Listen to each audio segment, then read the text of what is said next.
All right, guys, session 14, Kingdom of Mysticka. Will it be our last? We will find out. So where we left off, basically what you see on your screen right now, I believe we dispatched of these spiders, the giant spitting spider. Deadeyes, you sent Zizix out to do some exploration to try to identify a cave. And lo and behold, he found a cave.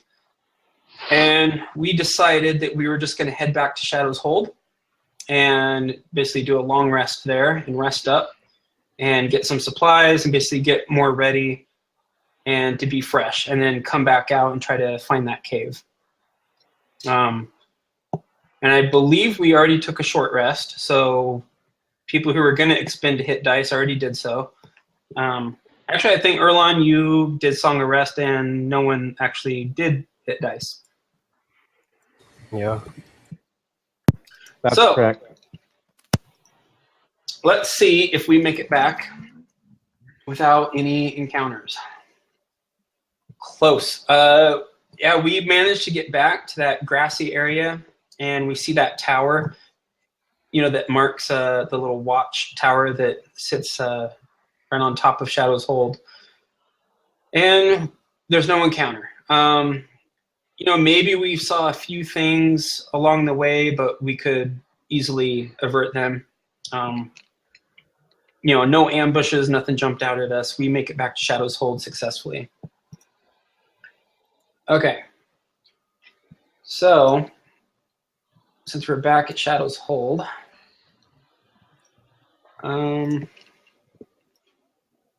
now we got some, I don't think we came up empty-handed. We did come up with some supplies. Yep. And I have that the date is what we would call 6/15, year 157. That would be a Sunday. And do you guys remember how long we traveled out that day? It was like 3 p.m. or something. We decided, yeah, we'll just head back. Or was it morning still? I don't even remember. I think it may have been morning either. Okay, so we have a good portion of the day left then, probably. So just past lunchtime, what do you guys want to do? Depart, go our separate ways as a party inside Shadow's Hold? I got some yellow razor legs to hand out. Same To here. the gardener. Okay, you'll get 1 silver for each of those legs. And I'll just end up putting that. We have that group pot, right? Yeah. Yeah. Okay. I'll do the same. I have 8 legs as well that I'll dispose of. So 8 silver. Jared, if you want to add that on. 8 total, or? 8 silver, yeah. For me, and then 8 silver for from Theron. So 16 Okay. silver. Okay. Yeah. All right. Sheet.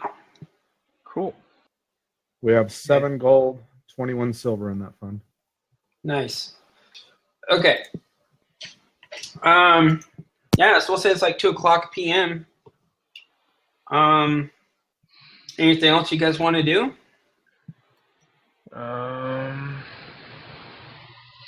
What time did we arrive back? About 2:00. Oh, about 2 o'clock. Okay. Mhm. That's when we arrived. I was wondering if anybody wanted to go to the surface with me and search around just real close to the opening. Where the, anyways, around the fields and all that area, kind of look for wood, some good wood for a loot. Yeah, goal. I'll go with you. Erlon, keep you safe. You can go visit the gardener there, Theron. Yeah, that's what. Well, while he was at the gardener, he was going to ask to see if she needed any help with anything. What was her name? Tana or something like that? Yeah, it was Tana. Yeah. Okay, yeah. She is on the surface as well. You ask around, around the kitchen area, and she's not there.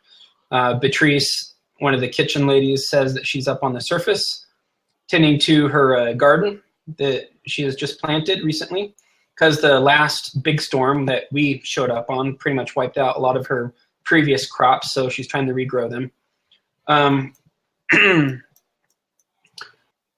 So Erlon, Ghoul, and Theron, Deadeyes, what do you want to do? Yeah, I don't think I'm doing anything extra today. I didn't get any of the stuff as far as I wrote down. I think you guys got everything, so Okay. yeah, I'm just gonna hang out. So we're sitting there discussing about what we're going to do. And a young boy shows up, the same boy that Ghoul almost put his axe blade to his throat, if you remember that young boy. But he comes up, and he seems to be really nervous as he approaches, and he has all eyes on Ghoul. And we can't help but notice his eyes just glance up to his axe on his back. And he stands away, the farthest away from Ghoul as he can, but he looks at you, Deadeyes. And he has a rolled-up scroll of paper in his hands. And he says, You are Deadeyes, sir? Yep. Is that for me? Yes, it is. Lady Agatha has a request of your services in the judging chambers. Oh, okay. Yeah, she already heard that you were back, and she sent me here right away. So he hands you the paper, and he just completely darts off. Unless there's something you want to quickly say to him or something. No. Okay, so you have a piece of paper in your hand. Hold up parchment. Yep. Can I read it? Yep. So you unravel it, so we're all there. And basically says something to Deadeyes, you are here summoned to the judging chambers to give witness of the account of a possible crime committed by Yana. Oh, shit. And it is signed Lady Agatha, and it has a seal on it, which apparently is her personal seal. All right. I guess I better go take care of this. What is that, Deadeyes? Ghoul asks. I'll show it to Ghoul and to Erlon. It appears there's some sort of court trial thing going on for that lady that wanted me to kill you. Erlang kind of chuckles. And he grunts, and Ghoul just says, maybe she was caught in the attempt. And he just shrugs, not really being any concerned or really feeling threatened by it. Now, I'm trying to remember, Deadeyes, did you tell the whole party about this Yana girl? I think you told Erlon, but I'm not sure if you told the rest of the party about this girl approaching you. Yeah, I don't remember. I know I told thought he Ghoul. told us. I thought he told us, yeah. I thought he told Ghoul about it, and we talked about never letting Ghoul be alone now. Right. So what we don't know, though, is that Yana approached Theron outside the latrines. Right. We don't know. Yeah, I didn't tell anyone about that. So Theron, inside, you're thinking, oh, that girl, like, she's up, apparently in the judging chambers, in trouble for something. Probably is related to what she tried to get you to do. You're not too sure, but you're kind of surprised that Deadeyes is called to be a witness in the case. So take that for what you will. Deadeyes is surprised too. Yeah. Okay. So you go. So is there like? Yeah. Is this judging room? Is there like a hearing going on where a bunch of people are there, just kind of? You don't know. Waiting trial, like well, shit. I guess Theron wants to go check it out. Deadeyes just has a piece of paper that's saying he's immediately summoned to the judging chambers to be a witness on a possible crime committed by Yana. Great. So Theron says, "Allow me to come with you, Deadeyes." I thought you wanted to go up on the surface and speak with the gardener. And he thinks about it for a second. He says, "Tana can wait. This seems a bit more pressing." And Ghoul looks at you, Erlon, and he just kind of gives you a look like, what do you want to do? How about we get out of here? Why all this foolishness is going on? Yeah, Ghoul looks up at the stone-covered ceiling and grunts and like, yeah, let's get out in the open air. And okay, so Deadeyes and Theron, you depart. Now the captain, Captain Balazar, I don't know what he's going to do. Let's find out. If he wants to go visit his girls in the kitchen. Actually, he does. Yeah. He says, guys, as much as I like being on the surface, I'm hungry. I'm going to go hit the kitchen and see what Patrice is up to. So he, happily just kind of skips away down the hall towards the eatery and down to the kitchen area. So Erlon and Ghoul, we get up onto the surface and we just start exploring. And let's go over to the judging chamber. All right. Which is right here.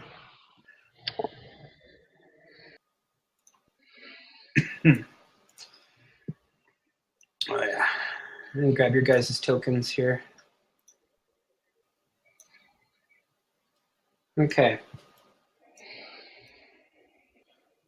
So you approach, well, both of you approach these doors to the judging chambers, which we are familiar with from our first night being here.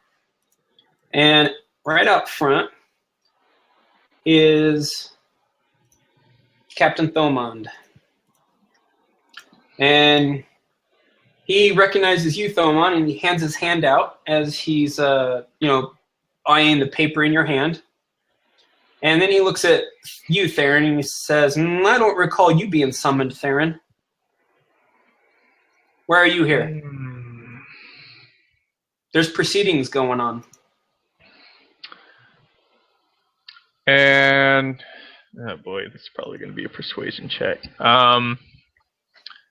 Theron says, I have business with this so-called Yana, who I'm guessing is on trial for what she has done. What do you know of it? And Theron says, well, probably more than you.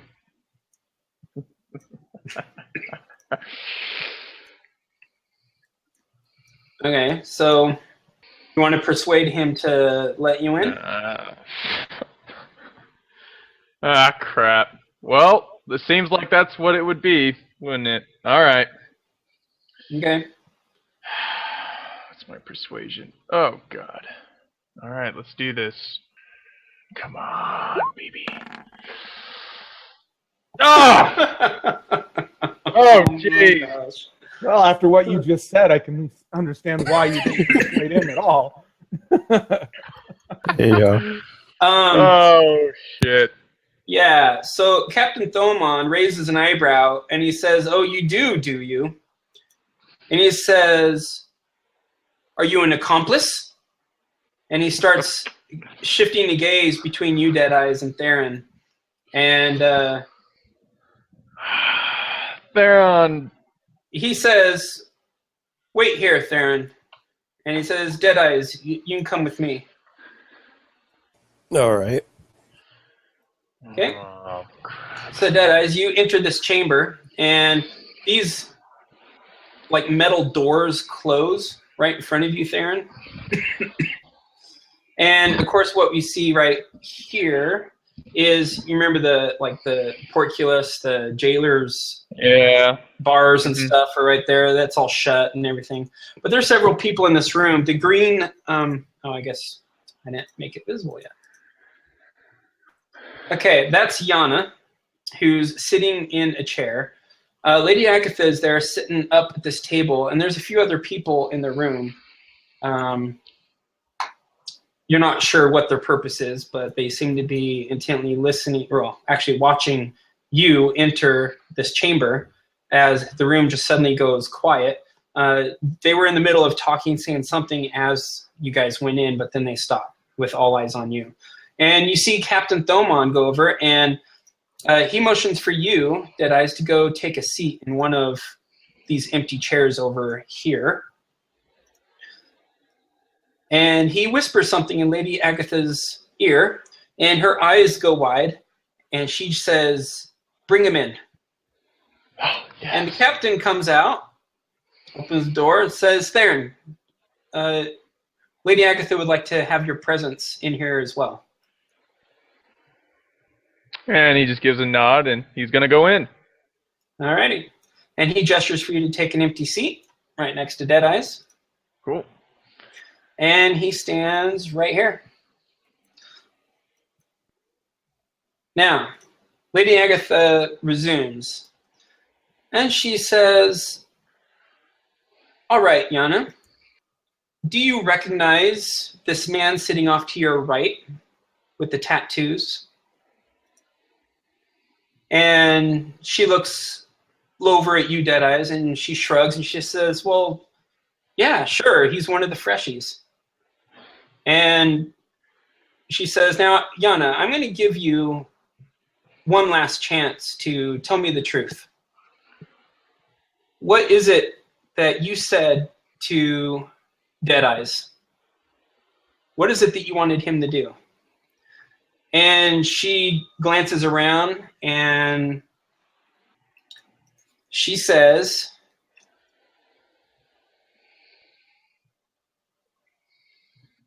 "Well, I was just telling Deadeyes there was a rare flower that I wanted him to keep an eye out for while he was on the hunt. That's all." So, of course, Deadeyes, you know that's an absolute lie. Theron, you know that's an absolute lie. Oh, And man. Lady Agatha, yeah, she's convinced that it's a complete lie as well. She gets this frustrated look. She says, "All right, then." She says, "Deadeyes, can you please stand up and give your account of what you told me?" Okay, so I'll stand up and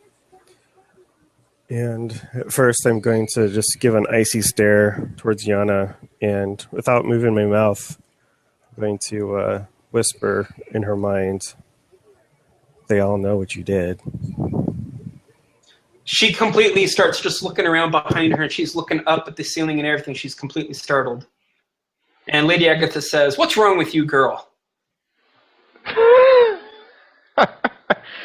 And she looks at you as she realizes it was your voice, Deadeyes. And she just glances at you like confused, with an utter look of confusion. And I'll continue to say, "They know the truth." And her jaw just drops open in disbelief. And yeah, it's only a one-way communication, huh? Yeah. Yep. And then I'll just turn to Agatha and I'll say, "I don't remember exactly the words I used, but basically this lady here offered me a pretty big, bright red, shiny rock to kill a half-orc traveling companion." And Lady Agatha looks at Yana and she says, "One more chance, Yana. And this is the final chance I will give you. Is this true?" And right after she says that, I'm going to whisper in her mind too, "If you don't tell the truth, they'll kill you." Roll me a persuasion check. I was going to laugh if it was a 1 because Well, before minimum. But yeah. And she raises up her hands and she's like, "Okay, fine. So what? I wanted him to stick a knife in the back of that filthy orc. Why would you allow such a creature in Shadow's Hold and compromise its safety? How could you do such a thing?" And she just starts spitting out accusations to Lady Agatha. And Lady Agatha just smashes a fist on the table, and there's this resounding bang noise, all throughout the room. And she says, "Silence!" She says, "You will speak when you are asked." And she says, "This is your second offense, Yana. You know what that means." And she hangs her head. and she doesn't say a word. And Lady Agatha tilts ahead and looks at Yana, and she says, "Do you have nothing to say, girl? Come on, out with it. Nothing else to say?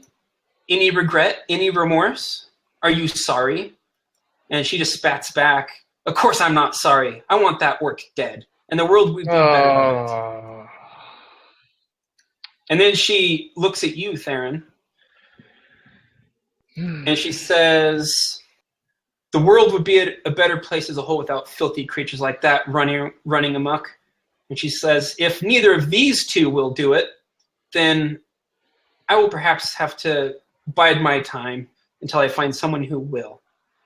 And Lady Agatha holds up a hand. She says, "Now, I understand your anger, Anna, but if you continue to speak, you're going to continue to bury yourself in an even deeper hole."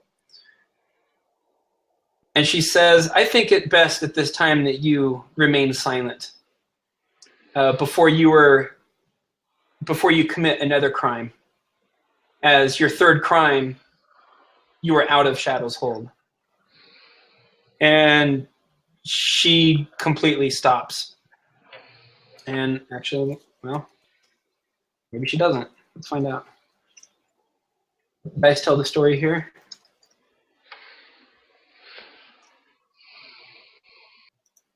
And she just spats back, "You do what you must, Lady Agatha, friend of orcs." And Lady Agatha looks over at the captain, and there is no she saving gives this him a chick. nod, and the captain walks over and grabs her. And at this time, you guys notice as well, the captain has some rope, and he has like these clasps, these metal clasps, shackles. And he grabs Yana by the arms and holds them back, and he ties her hands with the rope, and then he reaches down, and you hear these clank clank as her feet are bound by these metal shackles with a single chain between the two. And one of the people there, this man says, "No, please, no, please just let her go."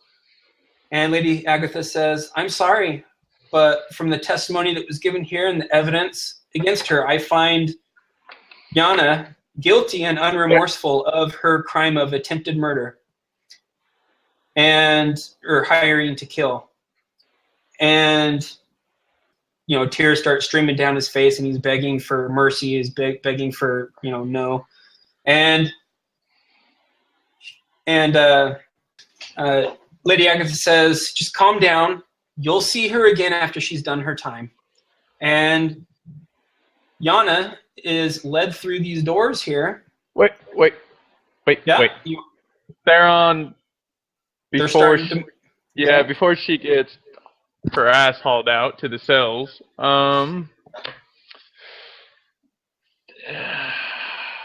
gosh, what would Theron do? "I object." No, he doesn't say that. No, but Theron, he's going to say, "Wait." And, Okay. Do they wait? Yeah, the captain stops, and Lady Agatha then looks at you and says, "You have something to add, Theron? The captain has mentioned to me that you said that you know more about this." Theron says, "I too have some information to share." And Theron's going to tell everyone in that room, what she basically tried to bribe him. But Theron wants to add that he understands Yana's frustrations and thinks that she would be better use, instead of serving time, instead of serving, would probably be better suited for something else. Something else? And Lady Agatha seems amused. Roll a persuasion. Oh, God. Okay. We roll a 1. Oh, not bad. Oh, but you have -1. Yeah. So, tell me, Theron, Lady Agatha says, How come you did not come to me after Yana approached you with trying to kill your companion? I thought I may have persuaded her to take a different course of action, but it seems that I was wrong. She looks over at Yana and she says, did you approach anyone else other than these two about trying to kill off Ghoul? And she says, no, these two are the only ones. So roll an insight, both of you, Deadeyes and Theron. Oh, good. I'm good at that. Not that good, apparently. Oh, that's Victor. Oh, Yeah, that's Victor. I am not good Victor, at that. you have no clue. Ooh. Deadeyes, you're pretty confident that she's lying. Nope. That's Wait. Theron. Oh, sorry, Theron. Yeah, Theron. Oh, sorry. Getting confused there. Yeah. So yeah, Deadeye, sorry, maybe your mind is thinking about other things, maybe about practical jokes you could play right now. Maybe the voices in your head, who knows? You're not really paying much attention to her anymore. It's really none of your concern. However, Theron, here you are pleading with Lady Agatha, and this conversation going back and forth, and when Yana says this, that you two are the only one, you could tell the slight twitch on her cheek, and you just get the sense that she's completely lying. God, Theron really hates liars. Oh, jeez. But also think about the implications of what it might mean if she did approach someone after you. Yeah.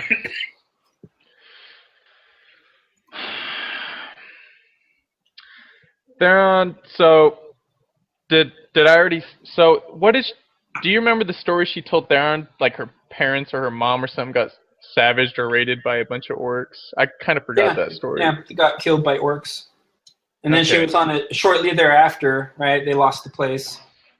I think that was the story, and she was on a ship bound to live with someone else, and they got shipwrecked, and then she ended up here. But she was a little girl when it happened, and all she remembers is the news of hearing about an orcish raid, basically killing and pillaging her parents.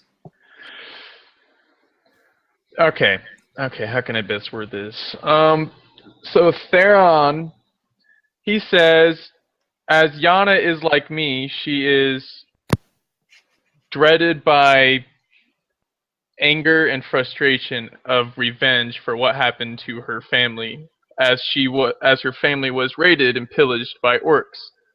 Instead of locking her up, which is only going to further her frustration, why don't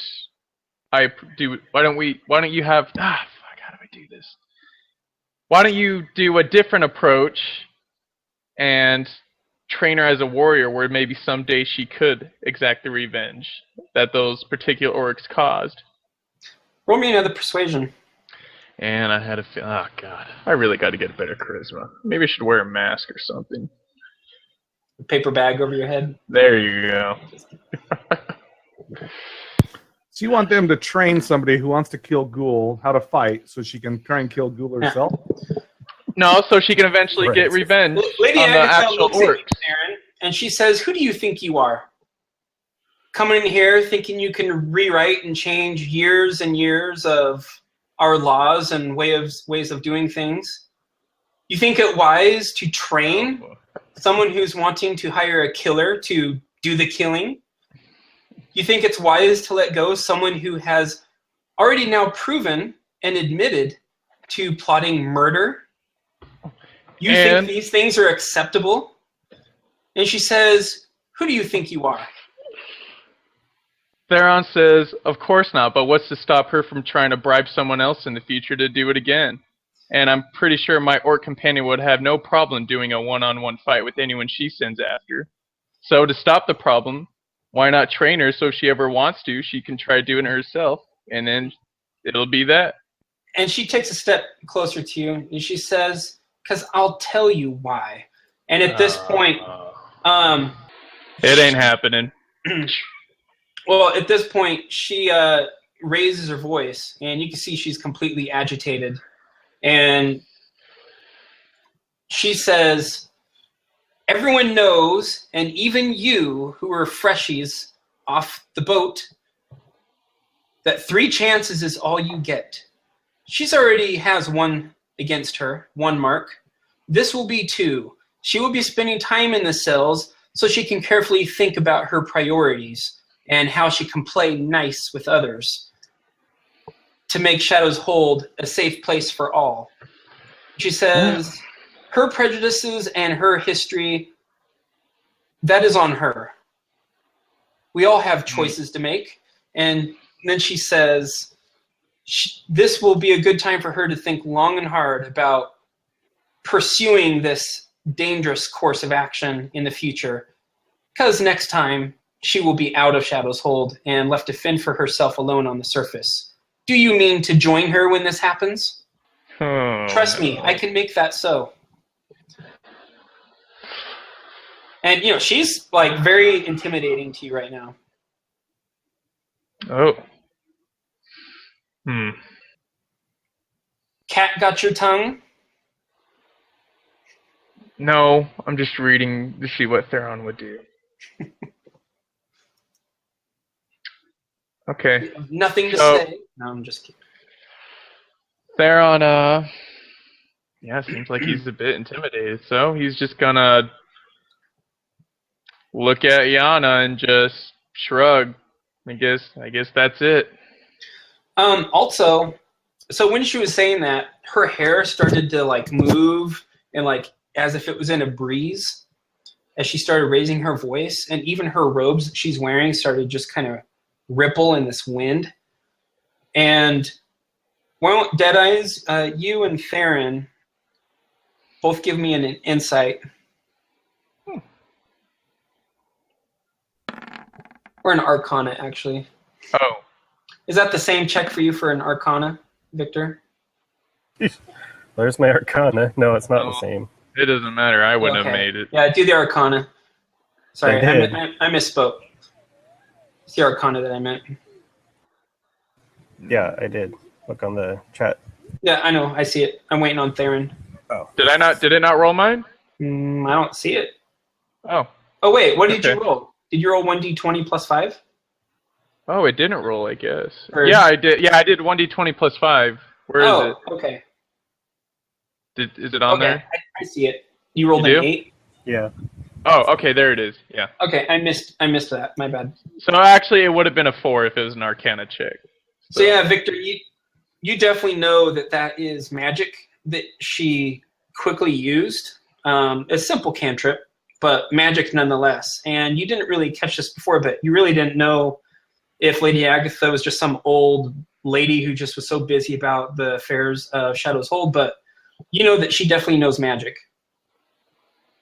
And from her confidence and the skill and the quick, you almost didn't catch that, Theron, you definitely didn't catch that she muttered a quick spell and did this, like, cantrip to cause this effect.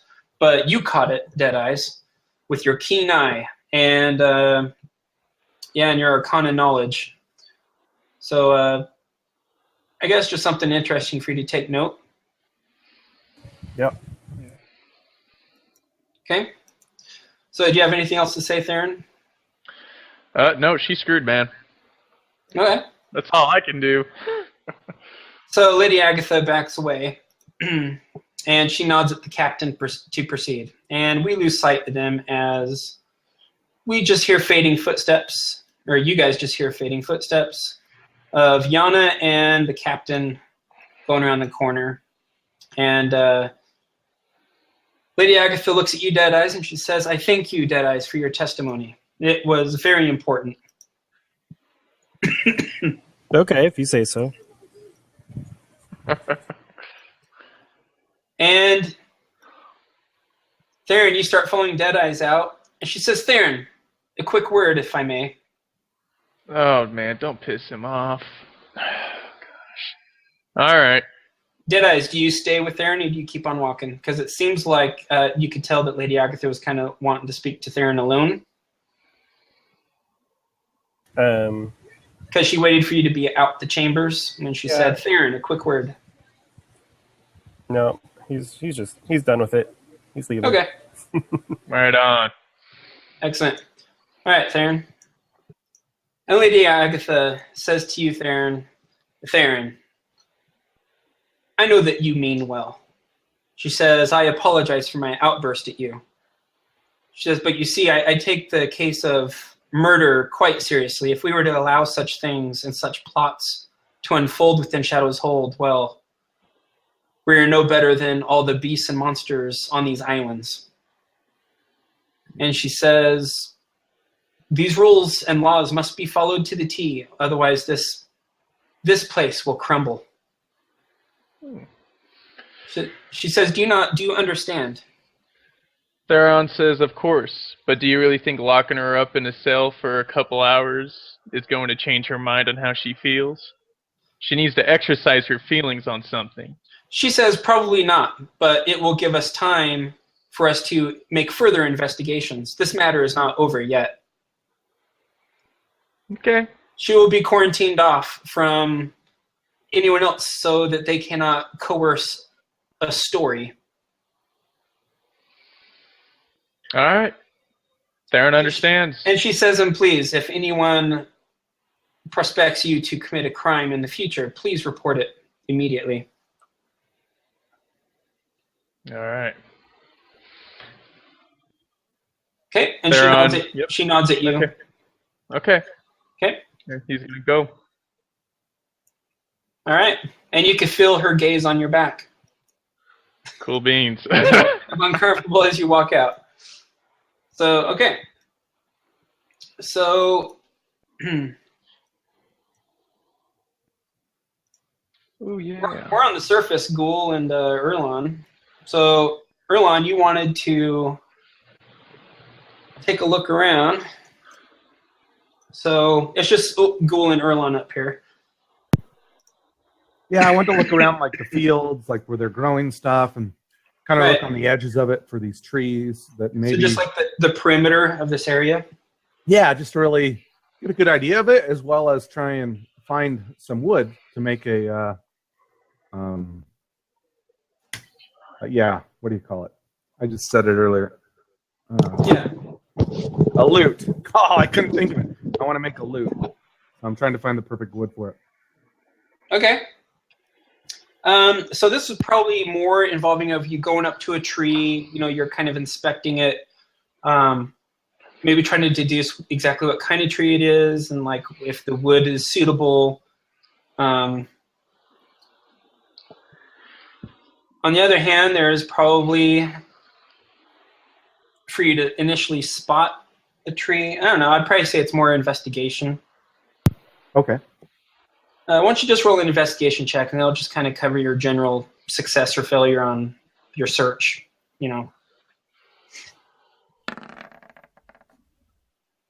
Ooh. Yeah, you definitely didn't find anything off of that. All the trees are the same, and they're all that same type of wood. It's just too soft. Okay. So, yeah, definitely nothing that peeks out to you as being more of a hardwood that you can have crafted into a loot. All right. Okay.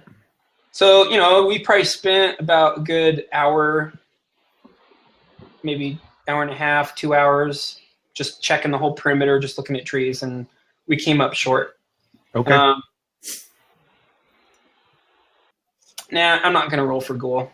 Because Ghoul knows nothing about loots, magical instruments, and No. like what it would even take to make one. So he doesn't really know what to look for. Okay. So he's just there for companionship and to help protect you in case something goes awry. But yeah, so we get back. It's around 4 o'clock in the afternoon, almost dinner time, and we descend back into Shadow's Hold.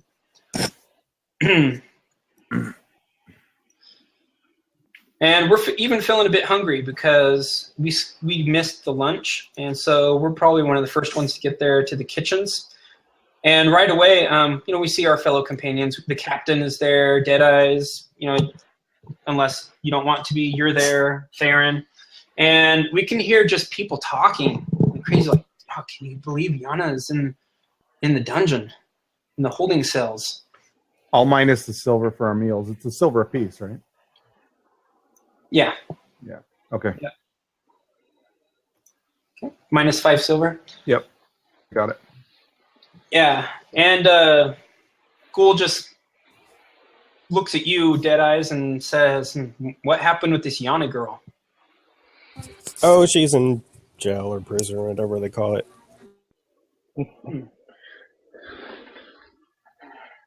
Yeah, Ghoul just shrugs. Pretty much with the attitude like sucks to be her, and starts eating. Yeah, she's dumb. Yeah. Okay. She's dumb. She'll die and leave a dumb corpse.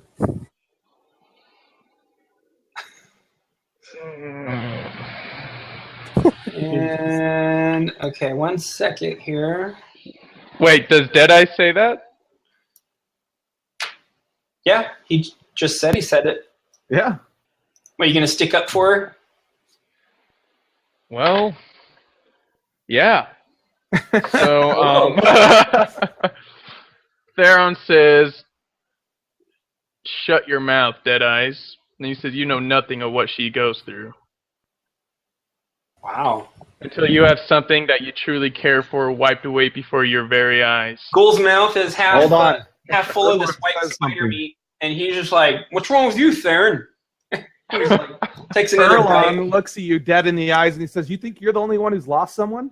You think you're the only one that's lost people in your life that you care about?" Well, Theron says, "No, of course not. But if you have any understanding whatsoever, you would not speak so ill of her." Well, first, I didn't speak ill of her, but I lost my parents too. You don't see me going around trying to kill everyone and blame everybody for it.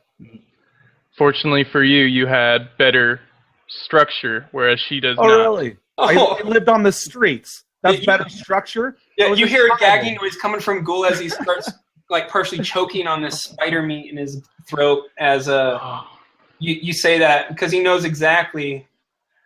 And Theron says, "And what did you do on these streets?"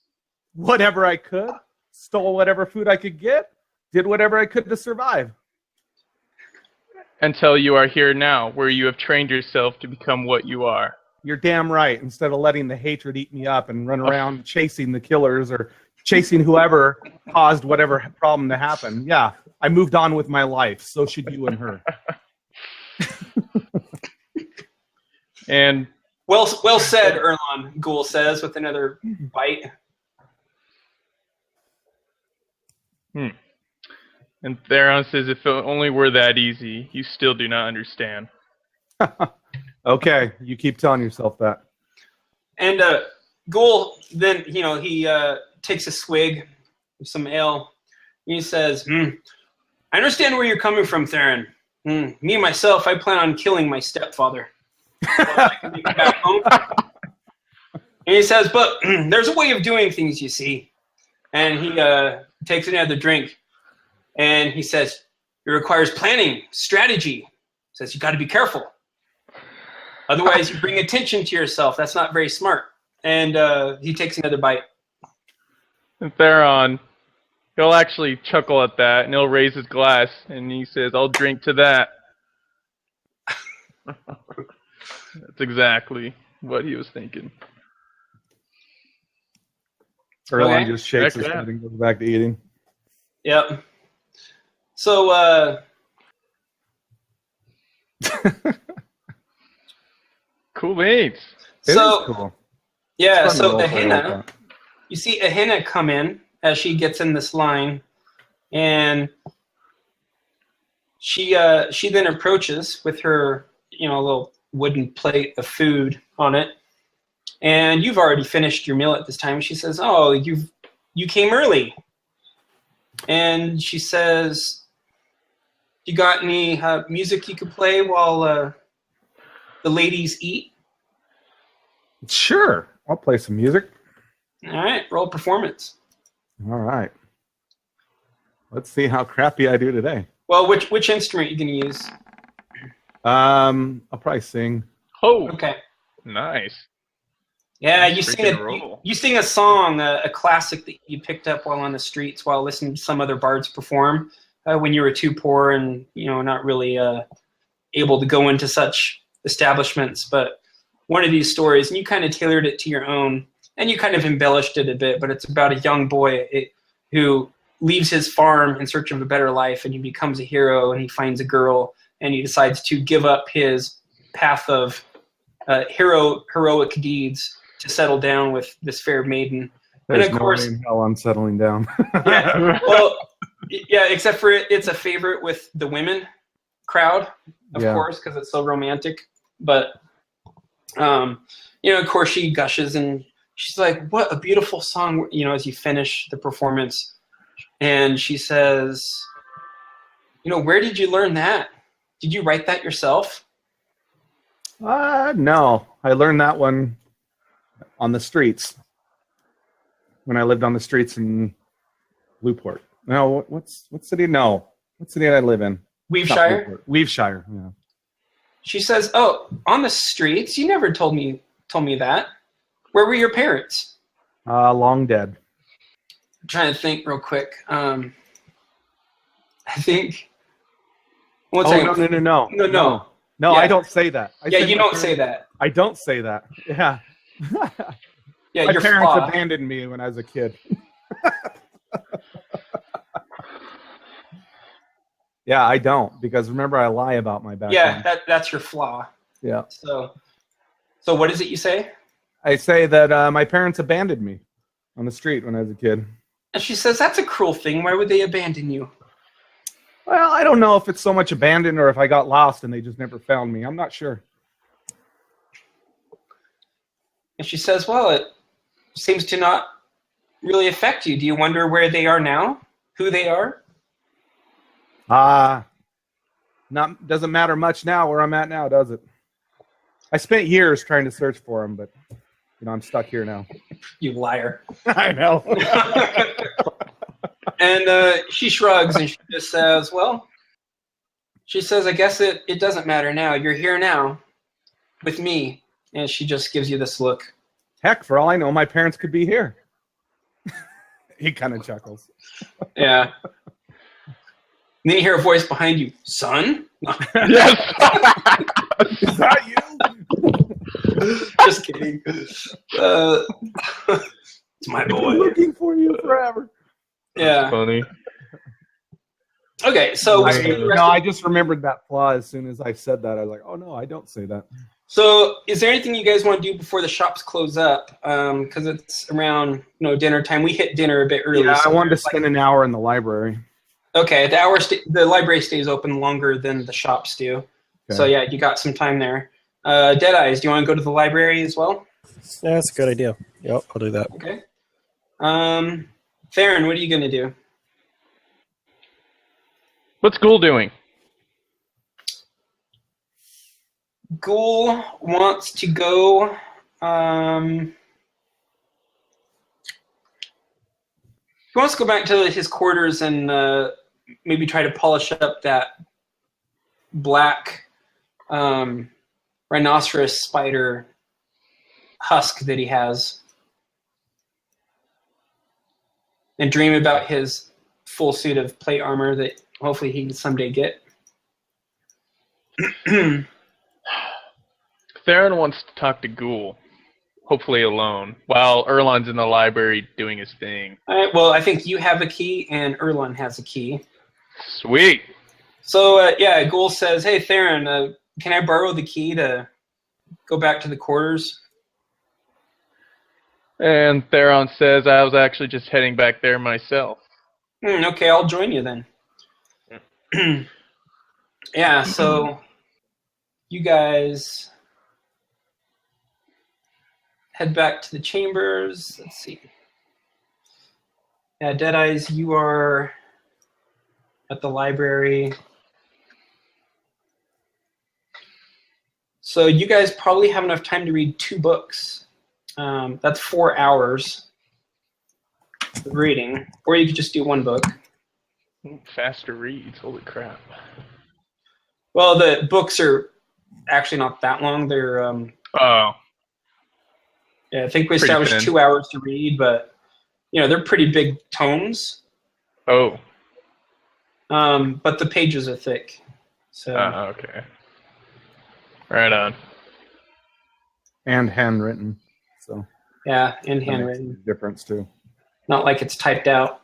Yep. So, Erlon, you and Deadeyes are over at the library. And you rap on the door, opens like usual, and there's Lewell right there. And he says, how did your hunt go today? We did okay. Says, find any giant mole spiders? No, just those razor ones. What are the ones with what are they called? Yeah, he kind of spits in disgust, like, bah! Like, those filthy, ugly spiders, they're everywhere they are. And he says, well, shoot. What was the hourly rate? A silver. Yeah, I think it was a silver per hour. Yeah, I just took it off the sheet for me and Deadeyes. So that's 4 silver? Yep. Or Okay. So he's like, reading until closing time. Very well. And he says, have a good read. And you see a couple other people in here at this time. They seem to be reading some other books. But yeah, you guys head on over here, grab some books off the shelf, and take a seat and start reading. Now, before we get back to that, let's jump over to what Theron wanted to talk to Ghoul about. Okay, so we're in the quarters. Captain Balazar is nowhere to be found. After dinner, you guys lost sight of him. He's been kidnapped. And he's somewhere around. Okay, so yeah, Theron, you and Ghoul enter the chambers, and Ghoul goes immediately over to where he has been keeping his, shell of what hopefully will be a piece of armor, and he's just looking at it, with the light that's in the room. Yeah. I mean, he has dark vision, but he's gonna light the lantern or whatever and put it up in the light and see how it's reflecting and stuff. Right on. So Theron's probably just going to take a seat on whatever cot or bed that he sleeps on normally in there.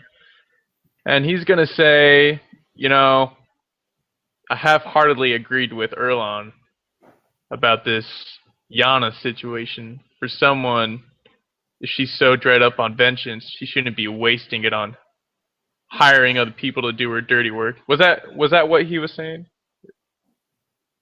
Was that what Erlon was saying? Yeah, I'm asking Jared.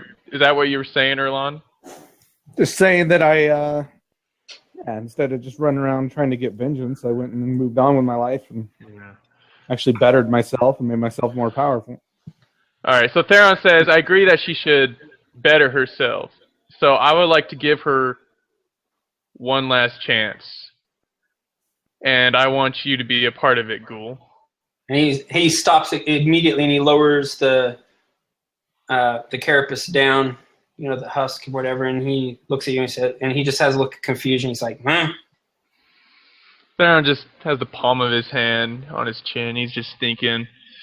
And he's like, how would you feel if she came on one of our travels with us? And he just says, now hear me out before you say anything. If she retaliates against you one of these times, you get to kill her. Which I'm pretty sure we all know that you like killing things from what I've seen you do in battle. You seem to be very skillful in what you do. But if she doesn't attack you and maybe learns to get along with you, maybe that will guide her on the right path to exact her vengeance against the right orcs who did her wrong in her past. And he says, and if my word is not enough, I'd be willing to do whatever. Yeah, whatever it would take. And he says, don't get me wrong, Theron. I admire Yana. And you're completely surprised to hear him say that. But he says, she's willing to tackle her problem head on, and I like that. But she's being foolish about it. And Theron says, I couldn't agree more. She deserves what's coming to her. And he says, as for bringing her with us, and he says, do you remember the talk Erlon had with you in Weaveshire, the Shining Star Inn and Tavern? Shining Star Inn. Which one was that one? Orin. Remember Orin, the barkeep, his tavern? Oh, no, I don't. I don't remember that, but I can roll what would it be, intelligence to see if he remembers? Sure. An intelligence. Oh, shit. Okay. Let's see. He remembers. Does he remember? You remember Erlon specifically being reluctant to accept you into the party because you might be a liability. Because you fought with a sickle, a farmer's tool, and you didn't wear any armor and protection. All right. He saw you as a liability. So you know exactly what Ghoul's talking about. And Theron says, I do. Says, such would be the case here with this girl. You see, when we're out there, we all need to know that we have each other's backs. And you've come a long ways, I admit. That's good shit. But who's to say Yana couldn't come a long ways as well? Maybe we just need to give her a shot. Do you not think that she would have been given a chance to be in a hunting party if she had the skill for it? I know not what her reasons are, or what the reasons are for her not being in a hunting party in the first place, but maybe she just needs to be given the opportunity to. He says, is this something Yana's approached you with? And Theron says, no, this is something I just whipped out on my own. And Ghoul starts laughing. Like, you've never heard Ghoul laugh. But his laugh is just really just... Right on. You're making plans for this girl and she doesn't even know that she's in on it? He says, Theron, go speak with Yana if they'll let you. It's like, you need to let her make the decision. You can't be making such decisions for her. Oh, of course. I plan to ask her. I just want to know if you're in on it. He says, I don't care who wishes to fight by my side or not, but certainly it could be a liability. I would say Erlon is the person that needs convincing, not me. Great. And he looks at you and as he starts to polish his armor piece, and he says, I just stick my axe into whatever needs it sticking into. And he says, that's my business. And he just goes back to polishing. Theron gives himself a smile and he says, all right then. And he's going to hop off his bed. And he says, I'll see you later. Okay. So you leave. Now what do you do?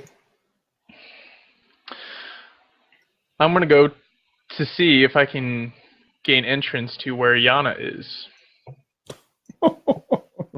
Interesting. There is a hole in your plan, though. There is. No. Well, let's see what happens. I know there is. Well, this is going down now. It's evening. It's like right after dinner time. Shops are starting to close down. We know that Deadeyes and Erlon are in the library doing some studying and reading. And you rap on the door. And who would show up? Not Lady Agatha. Please, God, don't be her. Okay.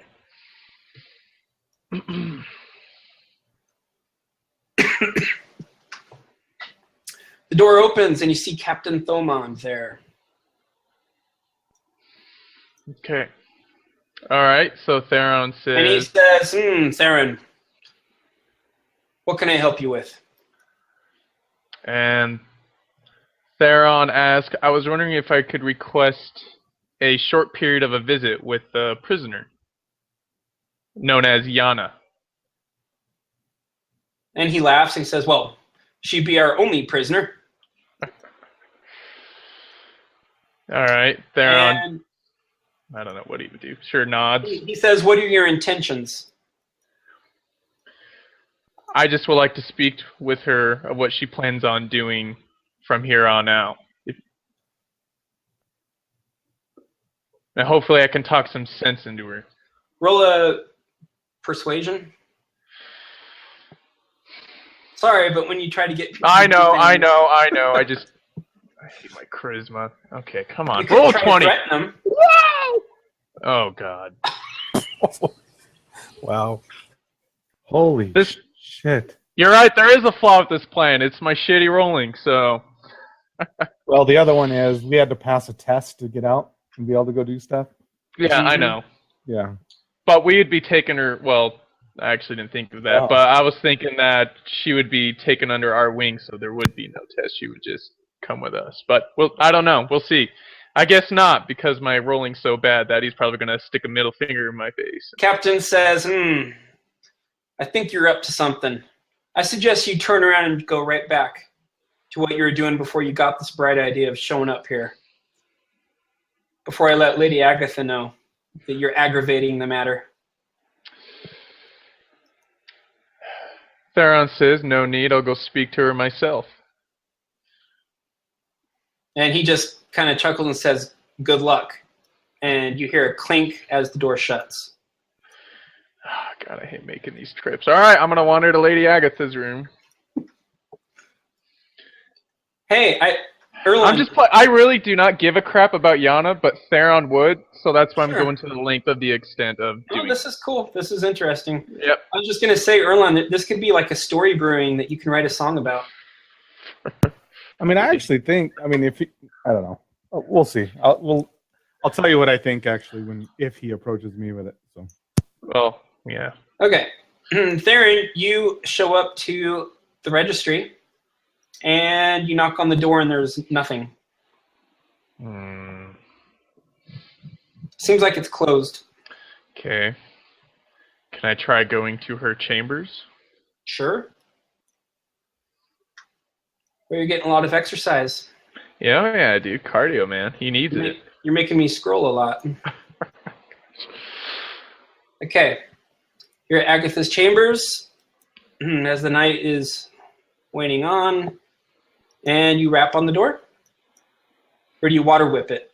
No, I'm just kidding. Let me test how good these hinges are. Yeah, so you knock on the door, and you hear a voice, footsteps right on the other side of the door, and you hear a voice. Who is it? And it's Agatha's voice. And Theron says, it is Theron. I wish to speak with you about Yana. That case is closed. That case is closed. If you only allow me a moment of your time, please. And there's another persuasion, I bet. Yeah, go ahead and make a persuasion. Because she actually is busy doing something. But it's about freaking time I do decent. Jeez. Yeah, you say, it's important, or whatnot. And she sighs, and she says, okay, but this better be good. And you hear the door unlock, and it opens. And you see Lady Agatha there, and there's a bench off onto one side of the wall. And you see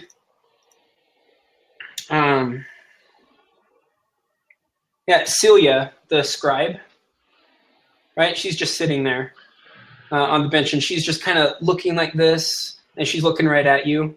She's trying to look through the doorway to see who it is. And she motions for you to come in. Okay. Okay, so you walk in. I'm not going to put tokens for those guys. It's fine.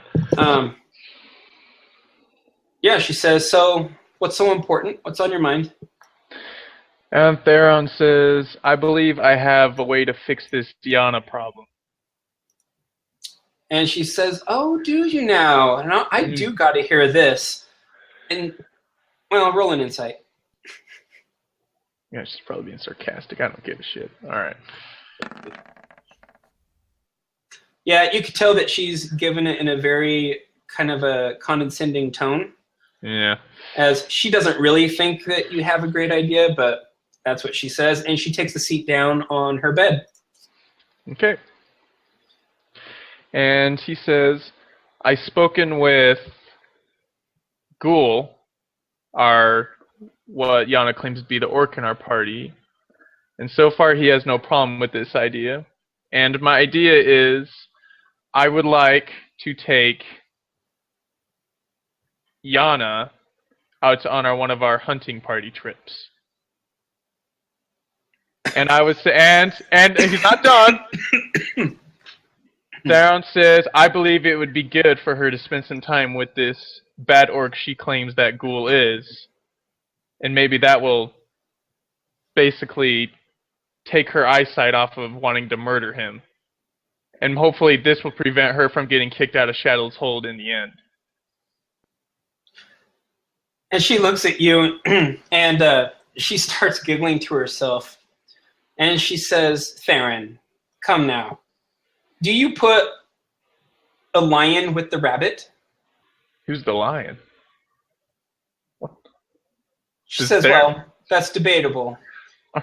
But she says, do you not think that those who are in Shadow's Hold have the option to become what they want and to serve how they wish to serve Shadow's Hold? Theron says, I guess I don't know. That's why I am here. She says, it is policy for any who venture on the surface as part of a hunting party to pass said test in order to hunt, which is the most dangerous thing that you can do for the community. She says, I guarantee you she wouldn't last 1 second in that training. But if I could convince her to do the training and to become a hunter and to travel with us, would that be okay with your permission to do? Then you hear Deadeye's voice in your head saying, no, she'll take up experience. No. Just kidding. She says, well, anyone can try to join the hunting parties anytime that they wish, but I believe this is a foolish errand that you're on. I do not understand why you were persisting this. She will calm down. Her memories of her childhood just got stirred back up to the surface upon seeing Ghoul. She says she'll grow accustomed. This will pass if you just leave it be. Theron says, I'd rather not taste the risk. I know the kind of vengeance she feels, and who knows, it may never wane, and she might end up taking her own life by getting kicked out of Shadow's Hold with another attempt. You know how she feels? And Theron says, I do. And he says, I've had a loved one taken from me who was my everything, and I had no way of stopping it. Right? Yep, that's what he says. And what did you do about it, Theron? Did you go on a path of revenge? And Theron says, I'm still on that path. And she looks and she says, I'm not sure we should be continuing this conversation. And she says, I must assume this person you seek revenge is in Mysticka. And Theron says, I would think so, yes. And she looks at you curiously, like she's weighing you in. And Theron says, if my target was here, trust me, I would know about it. I promise you, he is probably not even here. His name is Layrick. I always like the dice to tell the story. Grandmaster Layrick. Grandmaster Layrick. The Grandmaster Layrick. Let's see. Really? Oh my god, if he's here, that just makes this whole thing pretty short. I've never run across that name. And Theron says, no need. I said, please be at ease. I mean no harm. Yeah, but she says, but I assume it's a good thing that he is not here, for you would probably be in the same place that Yana is. And Theron kind of goes to a dark place for a second, not before I crush his head between my hands, but he mutters that to himself.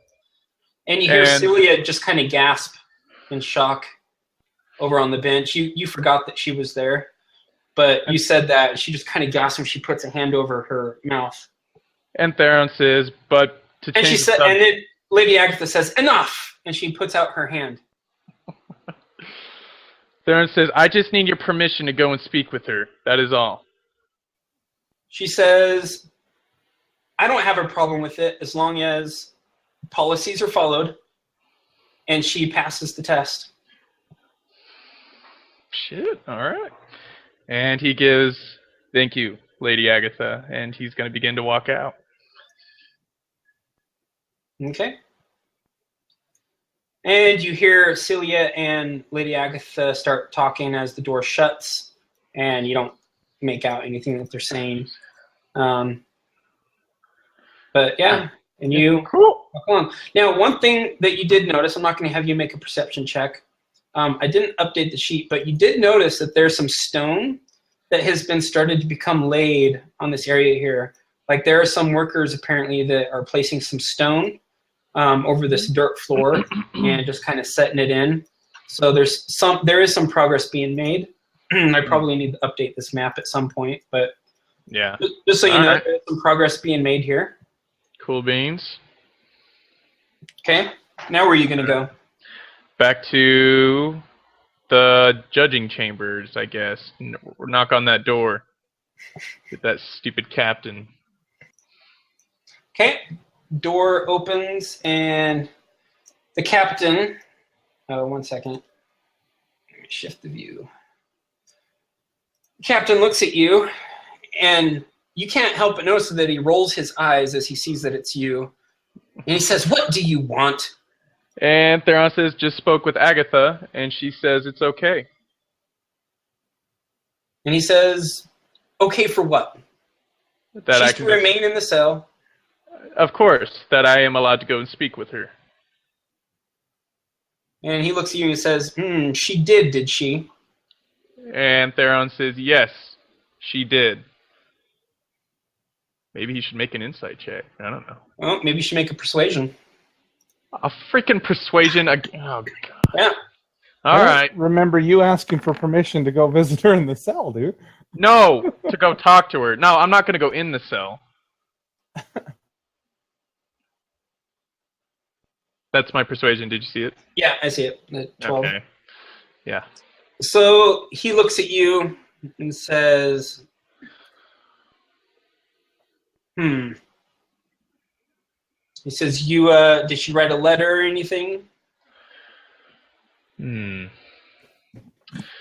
Nope, but she did seem very busy. If you want, I could go tell her that you would not let me in because you required a letter. And you see him just kind of thinking about it.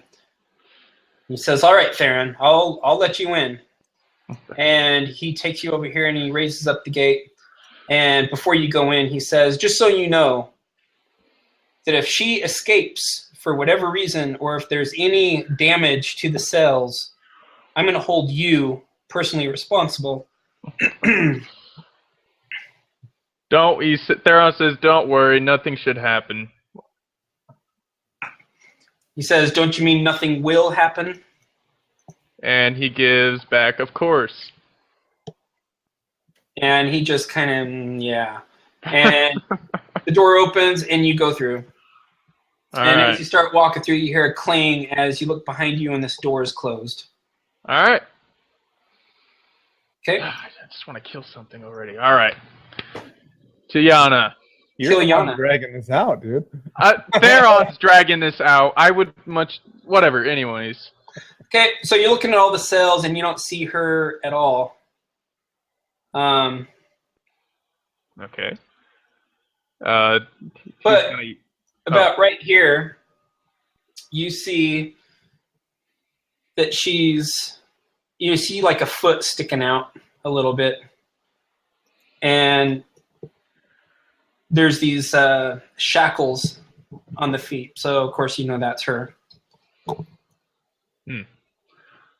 Okay, so I'll just walk up to the cell door. And I'll say her name, see if she stands up or anything. Yeah, you can kind of look through the bars and you can kind of, look like okay. this. And you can kind of, you can't see her face exactly, but she seems to be laying down. Yana, I wish to speak with you. And she's completely startled. And she kind of squeaks as she was startled. And she sits immediately right up. And her hands are no longer bound. The rope has been removed, but she still has those shackles on her feet. And she stands up and she grabs the bars and she says, "What do you want?" And he asks, how well do you value your life? As well as your vengeance that you hold? that's just it. I think I value my vengeance more than my life. And she says, that friend of yours that they call Dead Eyes, he's gonna be dead when I get out of here. The rat. And Theron He says, calls him a rat. and Theron says that path will only lead to your own damnation if you continue it. But lucky for you, I have a better idea. And then And she just looks at you and she says, I'm listening. Theron says, instead of hiring these people to do your dirty work for you, why don't you just do the dirty work yourself? And I'm not saying get revenge on our friend who has done nothing to you whatsoever, but hone your skills, become a warrior, and eventually travel with us out of this godforsaken island and get revenge yourself. Because if you keep on your road in Shadow's Hold with trying to get vengeance against our party, the only thing that's going to be left for you is your corpse above ground with zombies eating you or stripping you from your flesh. There you go. Roll me, you know what I'm going to have you roll. Go ahead, roll it. Yeah. Let's see. Are you freaking kidding me? Gosh. Wow, she is determined. Holy crap. I just can't get a break. I'm just glad these are stupid Hey, buddy. rolls. You Can't know, save everyone. she says, sometimes I think that being eaten by zombies would be better than spending another day in this place. Even if it meant that there was a way to get out of this place? She says, Theron, look at me. She says, I'm no fighter. I'm no warrior. She says, why do you think I tried hiring out the deed in the first place? Because if I knew myself to be capable of such a thing, then I would have done so. I said nobody starts off as a warrior. You have to work for it. Do I have to roll another persuasion? No. Okay. And she says, no, I'm kind of using that roll there as like the baseline here. Yeah. Yeah, she just says, this is just foolishness that you speak of. Okay. She says, I'll find a way. She says, but I see that you're no longer a part of my plan, so why don't you just leave me alone? Theron says, all right, very well, Yana. I am afraid we will no longer be seeing each other, and if we do, it probably won't be in the best of terms. And he's going to walk off. And she just kind of strikes at you with her words as you walk away, saying, don't let the door hit you on the way out. All right, cool. I'll just write down in my notes, Yana's a bitch.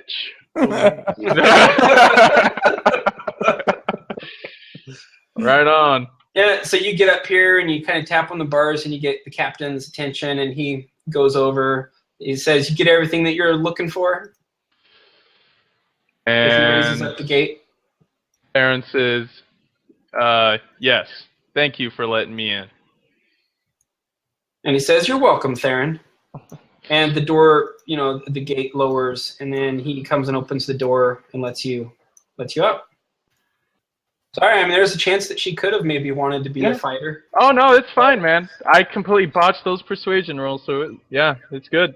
Dice tells the story. Her temperament was that she felt completely inadequate to even become a fighter or anything like that. So she's used to persuading people to get what she wants. That's all right. I agree with Dead Eyes. We don't need people sucking up XP. We got enough people as it is. Right on.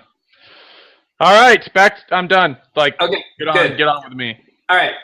So to hurry this along, because I know you guys are antsy to. I actually have a pocket full of cotton that I got to show to the textiles in the morning. Oh yeah. So yeah, the library. So you guys do 2 books. So why don't you guys go ahead and roll for the first book? What are we rolling again? I forget. Investigation, right? Yeah. Yep.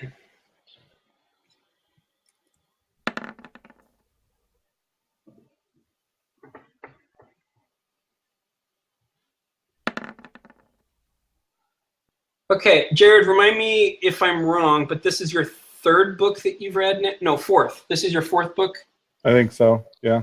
And Deadeyes, this is your third, right? Yeah. Because I have to remember that you guys are going in this, you're starting it from the most recent, and then Erlon is starting from the oldest, and you guys just working your way.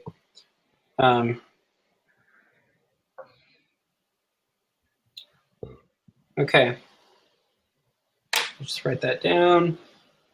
So 3 years ago, so you're reading about history from pretty much 3 years ago. Deadeyes.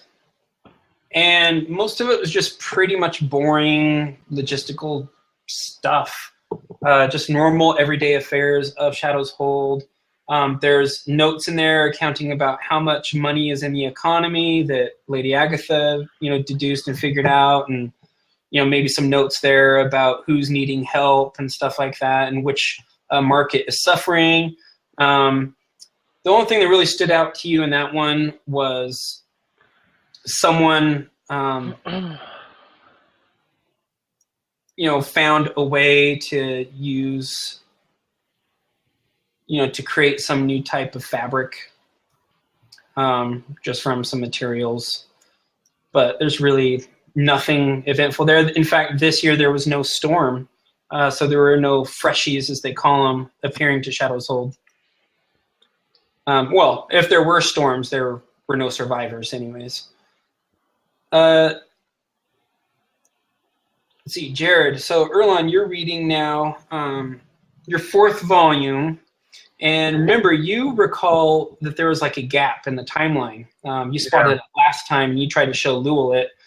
And he was adamant until he was blue in the face, pretty much like, Erlon, you're speaking crazy talk here. There's always been a record from the beginning. But, of course, you saw that there was a gap there.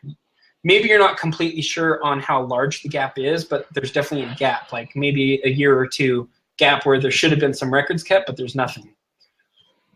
And you don't know why. But, it's just about Shadow's Hold, just expanding, kind of laying the groundwork, trying to figure out the layout of the hold, and separating the people into professions. That's about it. Okay. So, next book. Go ahead, roll, guys. Ooh. Good. Right on. Oh, gosh. I'm going to use my last lucky die on that. Okay. Nice. Might as well. Crit this book, man. Come on. Oh! One better. Well, That's funny. Not that lucky. so this is your fourth book, and this is your fifth book, Erlon. Yeah, pretty much just the same drab. In fact, you kind of found your mind wandering while you're reading this, but when you finish the book, you're just like, I'm not going to go and reread it again. Like, there's just nothing stood out to you. It's just boring stuff, like a lot like the last book. Nothing stood out to you as being amazing or even useful. Let's see, that would put 4 years ago. Okay. Now, Erlon, you rolled a 19, which is interesting. Let's see, so you're in book 5. See if there's any good thing in book 5, then I would say you'd probably. Okay, so the thing that stands out to you here, I don't think I told you this before on a previous book or not, but this island at this point in time was not at all infested with spiders. At all. Like, there's accounts of hunting parties going out and hunting for food and stuff, and they're actually bringing back game, like, hogs and, like warthogs and stuff. Actual live game that they're bringing back and eating down in this hole. Even though there is this threat of at nighttime, right, being, you'll basically get ripped apart by these shadowy zombies that just seem to come out of the shadows at night when the sun goes down. You catch reference to warthogs and other animals, and there's really no mention of hunting for spiders or even any mention at all of spiders. Okay. Which is a very interesting thing that you picked out from that book. Yes. Hmm. Okay. So yeah, it's time for you guys to Lewell's tired. He wants to lock up the library, and you two are the last ones there. I tell Deadeyes what I found as we're walking back. Okay. So you two are walking back, and yeah. So what do you tell him about the I tell him that the island used to have the book I was reading. They were talking about hunting like warthogs and other game. Doesn't sound like at that time it was infested with spiders like it is currently. No, it's kind of interesting. Wonder when the spiders came. I'm not sure. That'll be interesting to find out. Yep. All right. So you guys, I won't move the screen there or anything. You guys get back to your quarters. Morning comes. Erlon, you tell the party, hey, before we head out, I wanted to go see, this cottony type stuff that you collected. You wanted to go ask about it.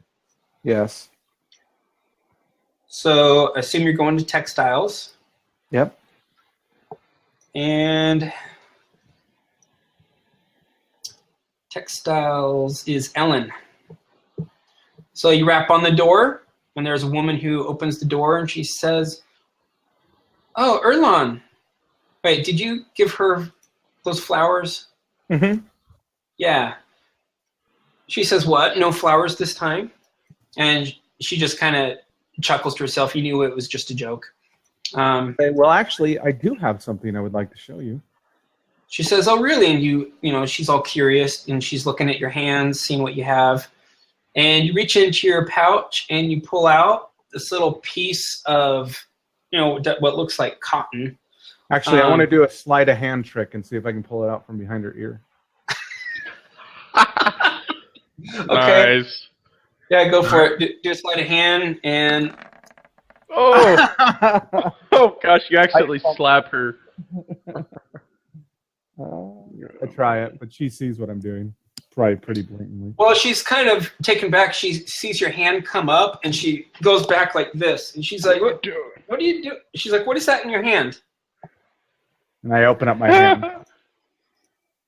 And she's like, "I don't know what you're trying to do there, but yeah." And she says, "Let me see that." And she takes it from your hand, and she says, "Oh, yes."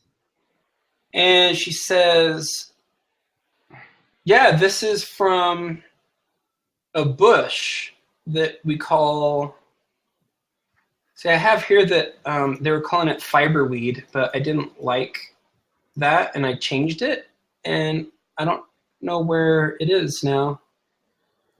I gave it a different name. I didn't roll 20 save it. Oh, that sucks.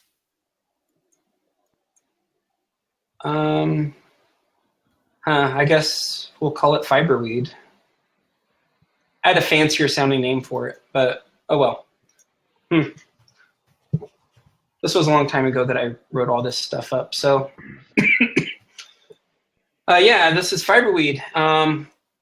We've recently just discovered how useful this stuff is for making, bags and other clothes and stuff, and it's pretty durable. It can be woven into small threads and woven together to make different things. And she says, once again, she walks over and she pulls out this really cool looking, like a belt pouch. And it's definitely unlike a lot of these other belt pouches. This one seems really soft. And when she hands it to you to touch, and sure enough, it's really, just soft at the touch. And she says, go on, pull on it. And you try pulling on it, and it's really just tough. And she says, I would, where do you find this? Like, if you can collect some more of this, I would certainly pay you handsomely for it. How much? What's it worth? She says, I'll pay you a gold a bag. Okay. Like, we're talking a small bag or like a big one? A small bag. Okay. Yeah. I mean, you can put quite a bit of it. Like probably one bush would be 1 gold. Okay. If you're to harvest an entire bush, because it would smash down and compact down, and you could probably easily fit it in a small bag. But she would pay you 1 gold. And was there just 1 bush up there at the spiders? Do you remember? There's actually 2. Okay. All right. If I remember correctly. Yeah. Yeah. Someone write that down too, in case. I did. Well, I wrote how much it was worth. Okay. So yeah, we'll just do 1 bush will typically fill 1 bag, and 1 small bag will be 1 gold that she'll pay you. But she says the stuff is actually pretty hard to find, it seems. Well, I know where a couple bushes are. And she says, "Oh, do you think you can make your way back there?" Possibly. It's on our way to another place we'd like to visit. And she just seems really excited.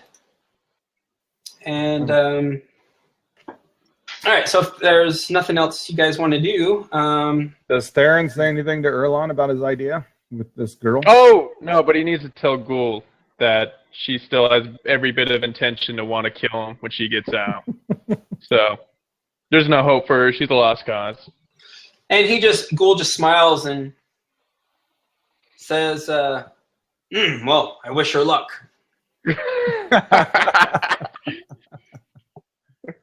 And you don't say anything to Erlon about any of this, Theron? No, he was gonna say something to you if he was gonna go for it, but no, she didn't. So no. You don't think you give up after 1 conversation? Wow. Yeah. He ain't gonna go back for more, man. She's not cool. All right, Theron, you recover half your hit dice. Okay. So you gain 2. So you should be at 3 now. So you have 3d8 you can spend to recover hit points. I think everyone else is full. Oh, can I use one? Hmm? Can I use one? I have 5 wounds still. Yeah, you could have used one the night before. Oh, go ahead. Okay. You can roll it if you want. Yeah, I'll roll it. Do you want a Song of Rest with it? I'm sure that would be awesome. Okay. So, do I tell Erlon to play that funky music or something, or? Yep. Do I just, all right. All you have to do is ask, and I'll play it. Cool beans. Hey, that funky all right. white boy. So it's a 1d8 plus 1d6? Yep. Is that how it goes? Okay. Yep. 1d8 plus 1d6. So I asked Theron what he was up to this evening. Nice. Nice. Woo! You're all full. Wait, I am full health. No one else is hurt? No. I'm good. I updated your sheet there, and that means you have 2 hit dice. Hmm? Yeah, I fixed it. Yeah, I now have 2 hit dice. Yep. Okay. Yep. All right, yeah, Okay. so, yeah, Theron, I guess the night before, as we're turning in, Erlon asks what you did during the night, that evening. Just trying to persuade a lost cause from not throwing her life away for something stupid. And he gives a short pause. It didn't work. Who? Yana? And Theron says, yes, Yana. What do you mean you're trying to persuade her? I was trying to potentially get her on the path of becoming her own warrior and training over here where they have this training ground and potentially becoming a part of our hunting party. And then eventually maybe she could get off this island and exact revenge on the right people who caused her so much misery. But she instead used her rage to say some insulting things, and yeah, there's no hope for her. And I say, well, it was noble of you to try. Ron just gives a shrug. He's gonna go to Tana.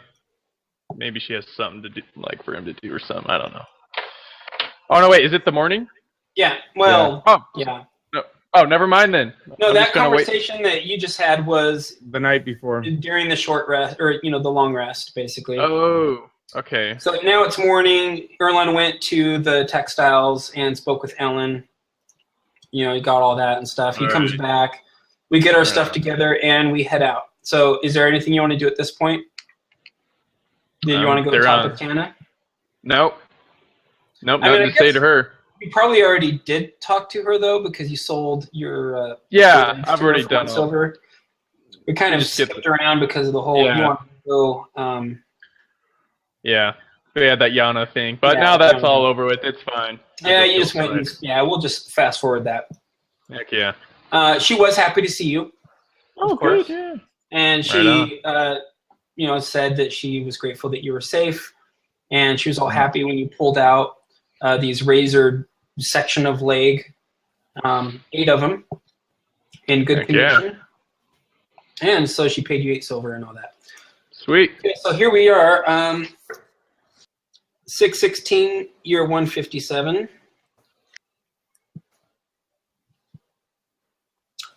Alrighty.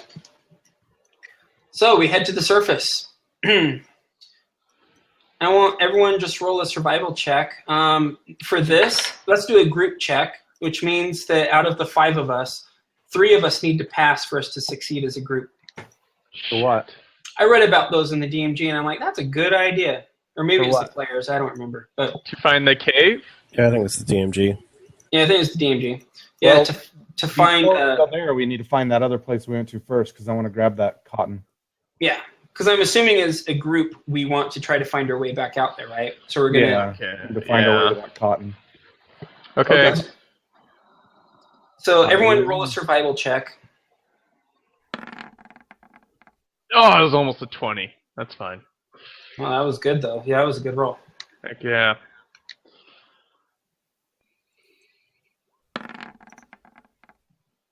Ugh. I'm not helping.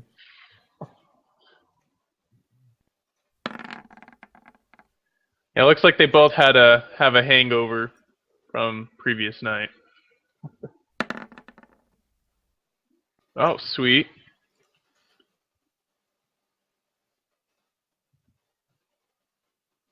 One more check. Yep, for the captain. Captain Balazar, come on, let's go! Nice. Wow. Critted. Okay. Nice. That's 3 successes. He's never going to forget. We're like, man, I think we went down this way. And the captain says, no, that's not the way that we went. Look, it's down this way. Because I remember this tree. There was a knot right there. And we look, and there's a knot. And we don't remember a knot in the tree. But he claimed that he remembered we walked by this tree going down this kind of natural winding path. And I guess he was pretty adamant about it, so we believe him. And after a while of traveling, we get back to the same place that we were, and Goal's even like, yeah, this is starting to look right. Yeah, this is correct. Yep. And we get back here without any incident. Cool. And yeah, so there was 2 trees. 2 trees.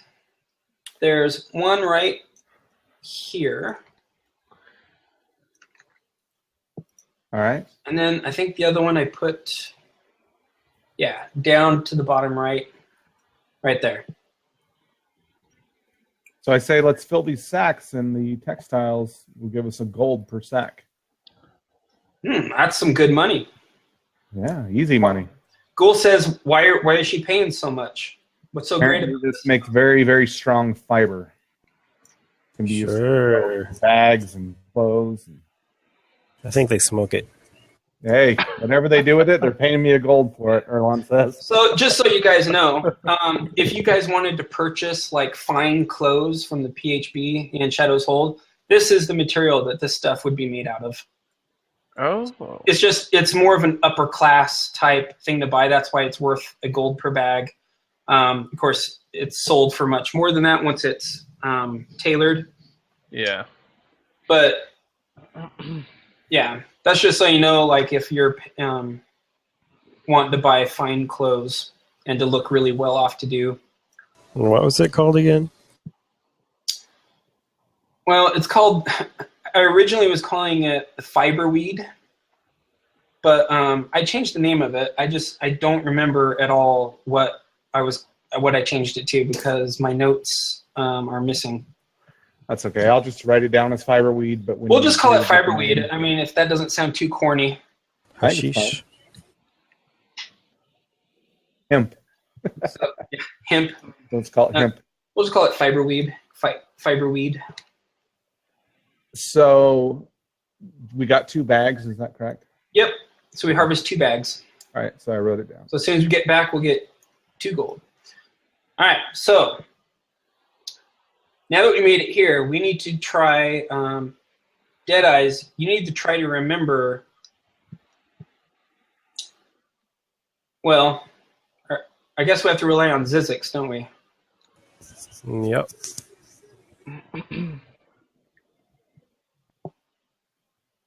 Well,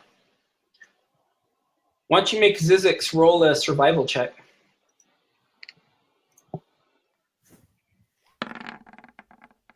Oh my goodness! So glad you rolled that. Kidding me? Yes. Wow. That was close. I am so glad you rolled Crap. that because it didn't occur to me until just now that, wait a minute, no one else has a clue how to get there but Zizix. Yeah. Oh, that is awesome. Well, guess what? Nice. Zizix successfully leads us to the cave. Time to get our ass kicked, boys. Yep. Yeah. Oh my gosh. Oh, that makes me so happy. Oh. Okay, what you see Don't before worry. you now.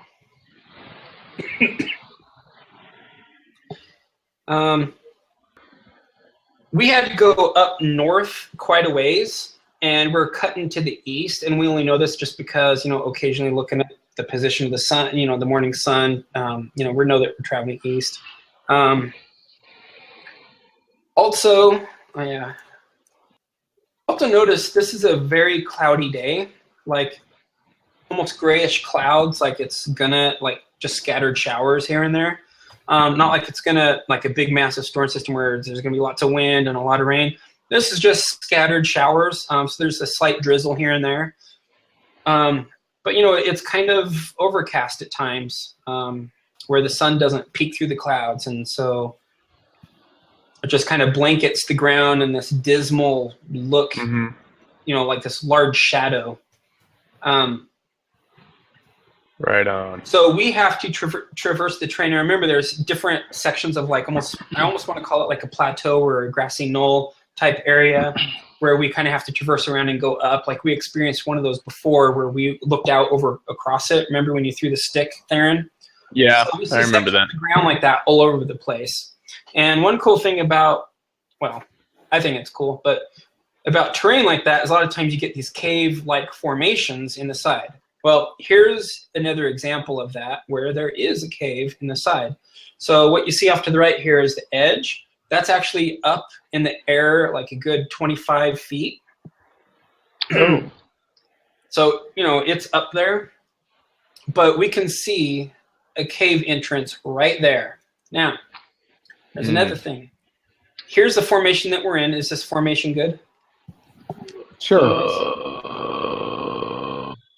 Because there's spiders. Wouldn't Okay. can I? Now, here's Okay. the thing. We look over, and we see these 2 big spiders, right, up on these webs, and they have their abdomen out, and they're all busy, and they're just, tailoring this web, right across the mouth of this cave. These spiders do not look like any of those that we participated in with training. Oh crap! What? They're not black shell. They're not yellow. They're not giant mole spiders because they're not in the ground, and they're not the blue and white spiders. They're not The ghost spider. and they're not the ghost spider or the spitting spider. What do they look like? Driders. They actually look like a large variant of your common house spider, right? Almost like a wolf spider. But they're just up there, just weaving away these webs, Ew, jeez. But we don't. Gosh. This is scary. All right, let's charge in there. Of course, while we want to go inside that cave, it seems like these spiders and these spider webs are going to pose a problem. Not when they're dead. And you can see the webs that they're spinning. We can see plain as day, like they're really, really milky white color. Kind of like that picture that I showed you. Actually, remember that picture of that tree with the webs all over it? Yep. And Theron just sort of mutters to Deadeyes, I don't remember seeing these in our training exercise. Yeah, Ghoul grunts in agreement. Yep. Yeah, best be careful. Yeah, we should. Should I shoot him now or later? Should we? Theron says perhaps we should scout the area to make sure there are no traps before we engage these two. I don't know about you, but I feel like if we scout the area, we'll end up in a trap. Well, that's why Theron's got his handy-dandy stick with him. All right. Theron is going to come out to about right here, and he's going to hold his stick out. He's going to start, and he's going to start kind of wandering around here. Okay. And like right there, and like right there. So you wander around. Go ahead and move your character. Okay, so I'll just go like. So are we, the rest of us, just stop there? No. Well, what's he doing? Well, we look at Theron, and he's waving a stick in front of him, and he's like wandering around. Theron, where's the next place you move to? I'm right here, and then I'm gonna go like probably about right here. Stop. And I don't want to get too close. Okay, stop. All right. Now, suddenly, something comes out of the ground. Shit, that's what I'm afraid of. Oh, damn. Oh, good thing we got this trap first out of the way. We'll hurry and kill it before these two realize anything. The name's Dumas. Yeah.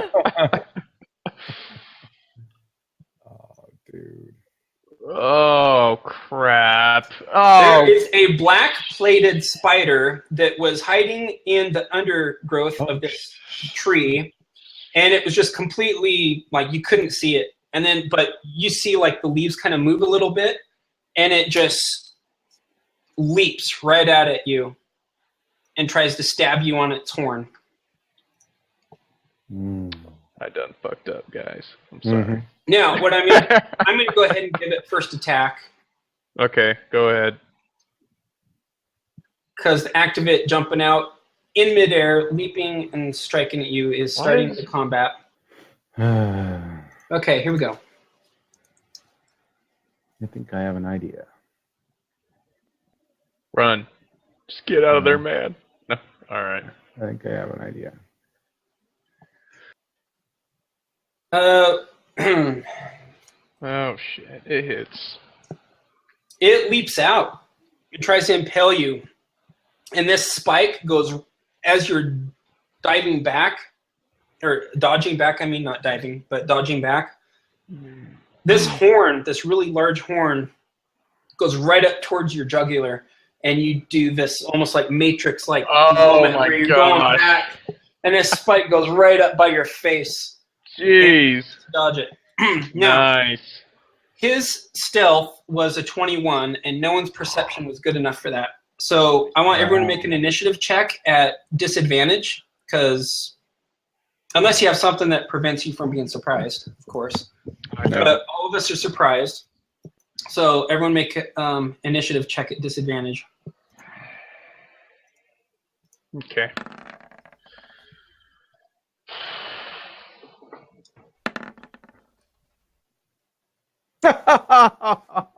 Dude, you got it. Hell yeah. Nice. Here's Ghoul. Here's mine. Oh, crap. That ain't gonna do it. Oh, wait. Nope. Oh, nope. No, it won't. No, you rolled a 5. Yeah. Ghoul didn't do it. Eek. Hey, it's good to get those rolls out So of the close. way, guys. Yeah, so close. You could use a lucky point if you want. That's true. I could. I was just thinking about that. I could use it and pick the 3, but Do you I want think to? I will save. Well, let me think. Nah, it's just Theron that's in trouble. So Yeah, it's just we're used to this. Yeah. It'd be unnatural if I wasn't in deep shit. Okay, so with the deck, as far as that's concerned, I guess Erlon, you're the only one that reacted quick enough. All right. that was for Zizix. Forgot. Oh my gosh, your rolls, man! I hope you don't. Let's just be happy we got those out of the way right now. Yeah. Yes, don't roll like that. Let's cut it out. Come on, get Oh my good, gosh. scrubs. Oh man. So yeah, I'm just gonna Freaking Okay, go ahead and go, Erlon. What do you want to do?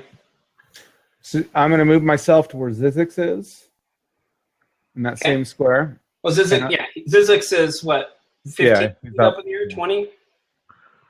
But that's where I want to be because Yeah. I'm next to Ghoul. And I'm going to shoot the Rhinoceros Beetle with a crossbow bolt because it has a steel tip. And I want to utilize that steel tip. penetration. So I want to see if I can hit this thing. Hopefully I hit it. Okay. Come on. All Right in right. his face. Yep. Get it. There's no cover. So you got a good angle here. So go for it. Oh, yeah, dude. Nice. What was it Theron said? Penetration. Penetration. Yeah. All right, your arrow. Is this one of your arrows you bought at the? Yeah, it's one that I've had. Well, yeah, I guess I bought some. Yeah, well, the arrow pierces it. Nice. Just a nice, clean strike. Got that slash R in there. Yeah, I know. Right on. There we go. So 7. All right. Okay. And I am going to give a Good job. bardic inspiration to Theron. Thank God. Cool beans. All right. I sing out some inspiring words. You can do it, or something stupid. Yeah. Heck yeah. All right. So All right. Theron, you got inspiration. Awesome that I hit that thing. I'm so excited about That what is I'm gonna do awesome. next. Well done. Just wait till what I'm going to do with that arrow. That's what's going Nice. Now let's shuffle. All right. All right, Deadeyes. Sweet. Wow. Can I see through this tree, or is it blocking me? You can see that there's a spider in front of Theron. You can see below the branches. But of course, if you were to lob something through the air, the tree would block you. Plus, Theron is definitely providing some cover Yeah. if you were to fire from where you're at. We know how you are when you fire at my backside. Please don't risk it. Mike? Okay. Oh, there he Is goes. this that far enough? Yeah, Theron's not in the way there, right? Yeah, Theron. So looks like, yeah, I think because of the size and stuff. I mean, you can aim for a good part of this. Probably no cover. Like if you were 2 squares to the right, definitely, I think he'd have some cover. Theron would be providing some cover against your shot. But I think where you're at there, you're pretty much right there at the threshold of having no penalty of the cover. So yeah, just a normal attack roll. Okay, so Hex. On Nice. Rhino with the bonus action. Okay. And then attack. Which ability score? Oh, Dexterity. Okay.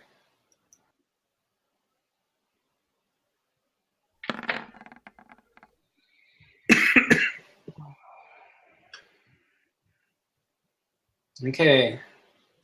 That 17, this beam of energy strikes out, and it seems to glance up against the side of this curvature part of its carapace, and it just seems like it did not really phase or hit a good impact of force damage against this spider. Dang. Okay. Yeah. Jeez. Anything else you can do? Nope. Physics.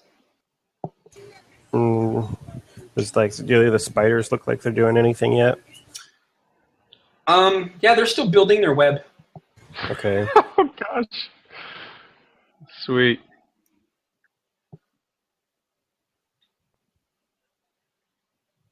We'll fly over there and start coming down, but not all the way down yet.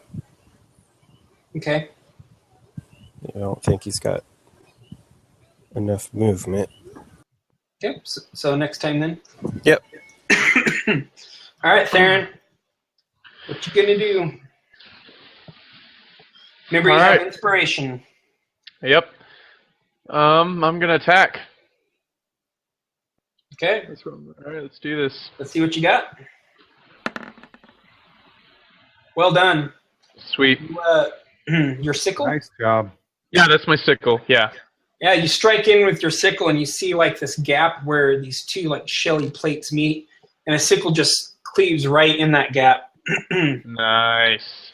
And That's this spider ichor just starts oozing all over its shell.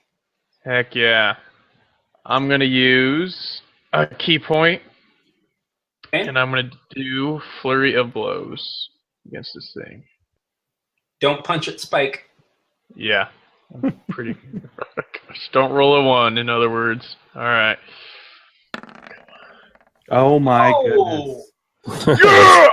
Nice job. Hell yeah! Rolling some good stuff here. Nice. All right. Double See, damage dice. It's worth losing all those persuasion Oh rolls, yeah, right? screw Yana, Yeah. man. It was worth it.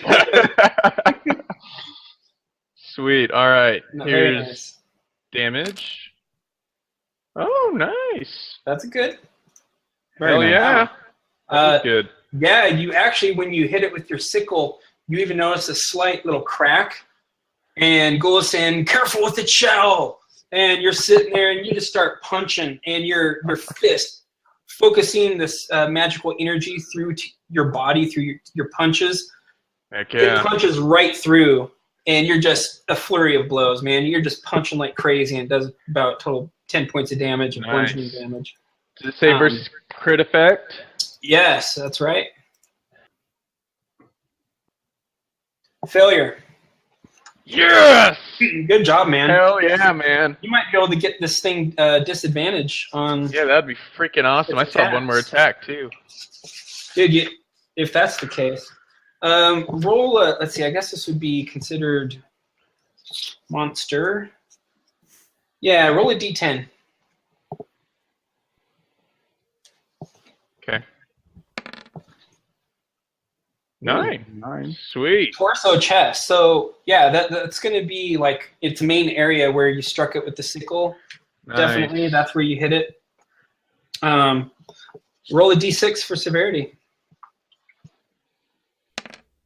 Damn. Yeah. Oh, well. Okay, well, it has minor bleeding. Requires 5 or more hit points to stop. It'll stop on its own with the DC 10. So every time it takes damage, the minor bleeding could just stop on its own. But it could still lose 1 hit point every turn. All right. That's fine. So, All right. I got one more attack. I'm just going to mark it with the red there to mean that it has minor bleeding. You guys help me remember that? It's on its turn where you got to make the check or whatever. Yeah, at the start of your turn, you suffer bleed damage. Of my turn. No, of his turn. its Yeah, of his turn. Okay. All right. Got it. All right. Last attack. 16. Its shell is so wet now because of all the spider gut spilling out from that amazing fist. And your fist just kind of glances off. Right on. All right. So, Well, that's it. good job. Heck yeah. Ooh. Ghoul, keeping an eye on these nice. 2 spiders over here, working on their webs. They still seem to be mainly interested in their webs. Okay, that's good.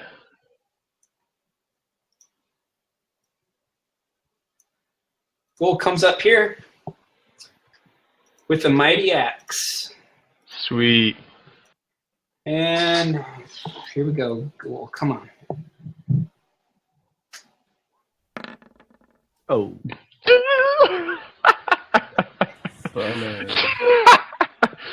Oh, jeez. Oh, I'm sorry, man. That's funny. Maybe you're just so awestruck that I'm kicking this spider's ass with my fist. I could do action surge, but I think I might want to hang on to it for now. I mean, the fight just started. Yeah, that's probably a good idea. I kind of like using stuff like that when Yeah. crap's going down and, you know. I guess that's all he can do. Yeah. That's fine. All right, Erlen. I left a gap for you just in case you wanted to shoot another. So Erlon, it's very rare you ever see him shoot a crossbow. He usually uses Eldritch Blast. Right. He sings out a spell that I don't think anybody has heard him use yet. I'm going to cast Heat Metal on that arrow. And heat the metal tip of that arrow. Can he do that? There's one problem with that, Jared. What's that? Can you see the metal tip? Oh, because it's embedded in the spider. You can't see the target of what you want to heat I up. can see the arrow. Sure, but you can't see the metal part. Now, if the whole arrow was made out of metal, then I'd definitely give you that. Dang. You would have to use that spell before you shoot. Yeah. You'd want to do heat metal on the arrow before you shoot it. No, that's a bad idea. Dang. So you don't think that because I can see the arrow, I can heat up the arrow tip? Right. You got. I think Well, you I got have to actually see right? the piece of metal that I'm heating. So your target is a metal object. No, I get that. Yeah. Oh, well. It was a good thought, man. Oh, seems a little funky to me, but okay. I won't argue with you. Well, I mean, you can't see the tip, right? It's embedded in the spider. So, Sure, but I can see the arrow, so I know where the tip is. Okay, but if I allow you to heat up that arrow, even though you can't see the tip, which is the metal part, which is the target of the spell, right? Yeah. It's not the shaft, it's not the wooden part. It's No, the I get what you're saying. Then there's definitely problems about other spells and allowing a similar situation, not with just heating it up with heat metal, but other spells. Because you can argue, like, well, I know where it is. I don't actually have to see it. So, I can't. Okay, You gotta see your target. And in this case, the target is a metal object. Because it says you can see within range. If you didn't have to see it, but just kind of know about it, then that would be one thing. But that you can see within range. Okay. Maybe you can hurry and go pull it out, cast that spell, and then just stick it right back in the same hole and call it good, man. Or just do another arrow. No, I'm not going to waste a spell. What have I missed, dude? The chances of me hitting that thing are hard. Yeah.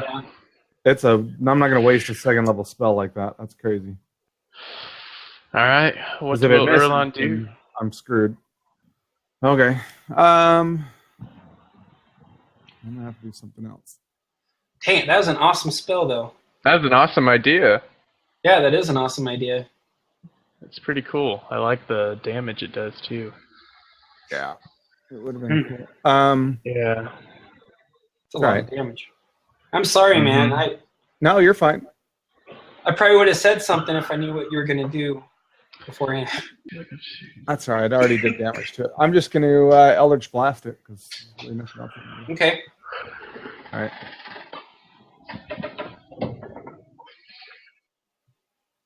Okay, let me go back. You want to move and get in a better position, or? I can see it pretty good right now, can I think there's half cover. I? Okay. Yeah, just move one square to the left. There you go. You got it. All right. I'll. Okay.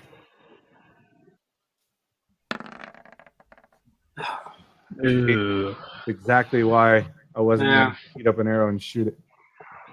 Jeez, yeah. Yeah. Oh well. Okay. I'm gonna give Ghoul a bardic inspiration. Nice. Thank I do you. like the inspirations. And ooh, I don't know. All right. I know what I'm gonna do next. Next time. Okay. Go ahead. I'm done. All right, the captain. Watch out, Erlon. I'm moving through. And so you kind of sidestep as he comes through. And he has his rapier drawn. And he's going to attack.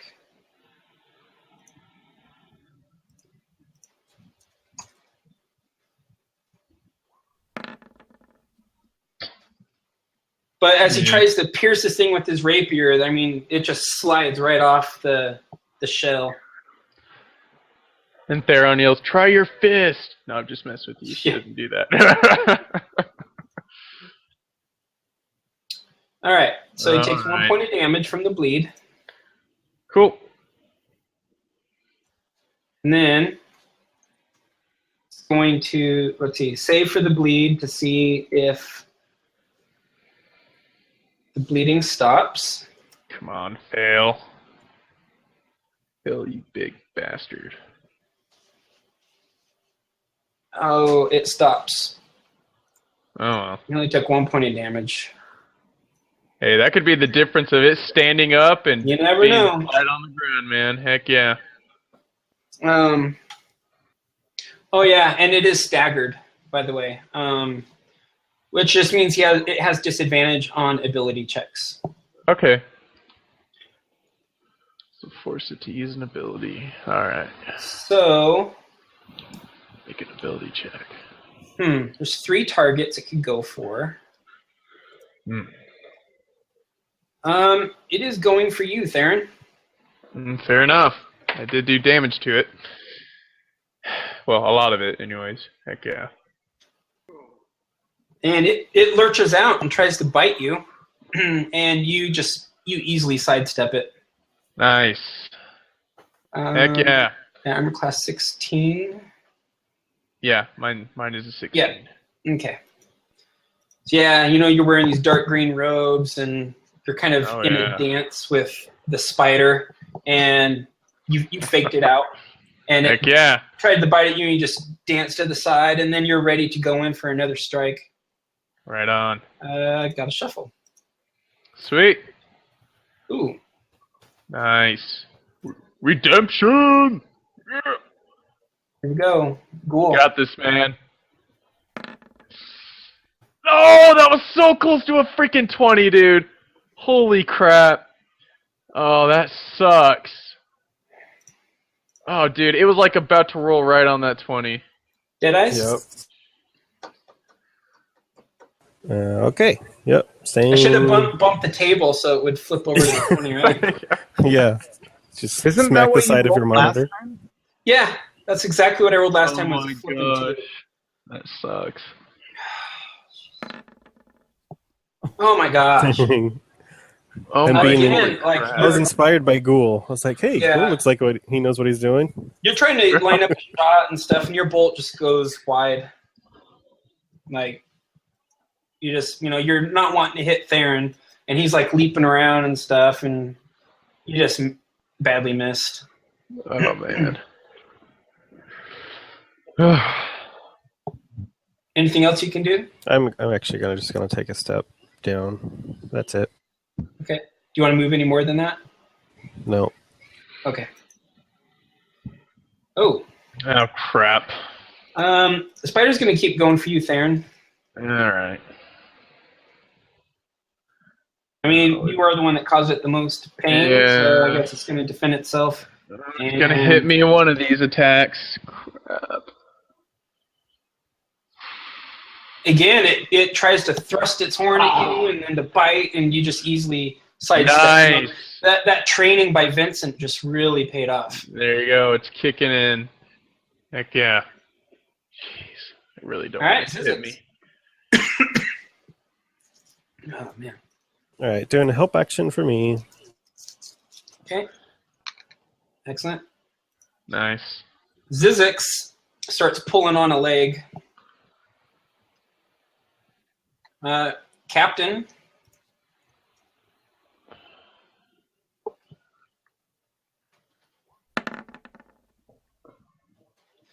Again, tries to jab it with his rapier, and the rapier just glances right off of it. Jeez. Crap. I can't get through the shell. All right. All right, Theron. Let's do some bludgeoning damage to it. All right. Sickle attack. Go. Oh, shit. Oh, wait. I'm going to use the Bardic Inspiration. Okay. So it was a 16 plus 18 total. Is that good enough to hit? Right as you're about to strike, you feel inspired. But no, you need to just turn your wrist a little bit to make it more of an abrupt angle that you're going with your strike. And you don't know why, but you just felt inspired to do that. And as you did, the blade just slices right across. Nice. A new wound. Hold on. I love Oh, never mind. those You're Bardic no longer- Inspirations. Yep, you're no longer inspired though. Go ahead, roll Fine. damage. Okay.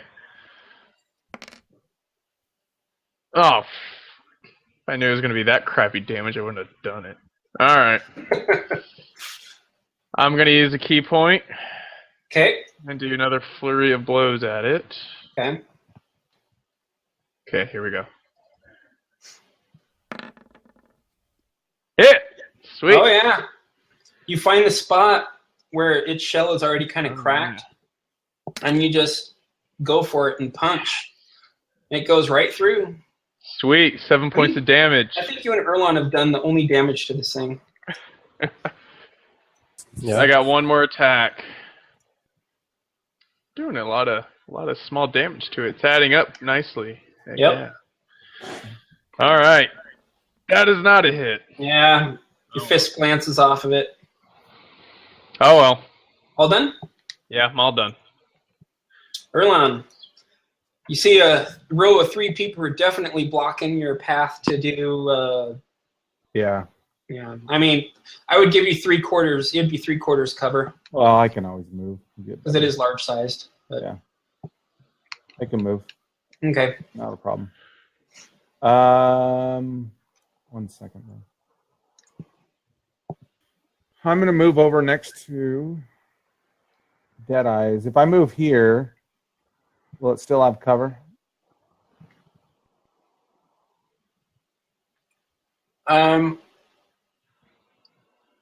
No.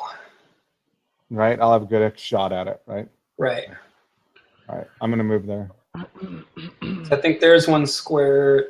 Yeah, there's no obstruction. So yeah. And I'm going to use an Eldritch Blast. Okay. Go for it. All right. Hadouken. Yeah. Heck yeah.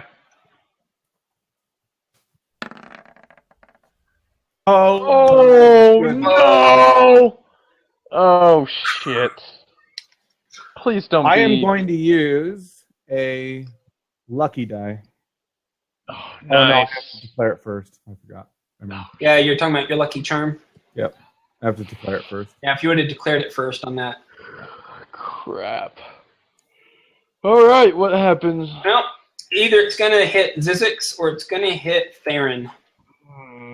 Or the ground. Oh, man. I could trip and fall. All right, roll damage against Zizix. Yes. Serious? Yes.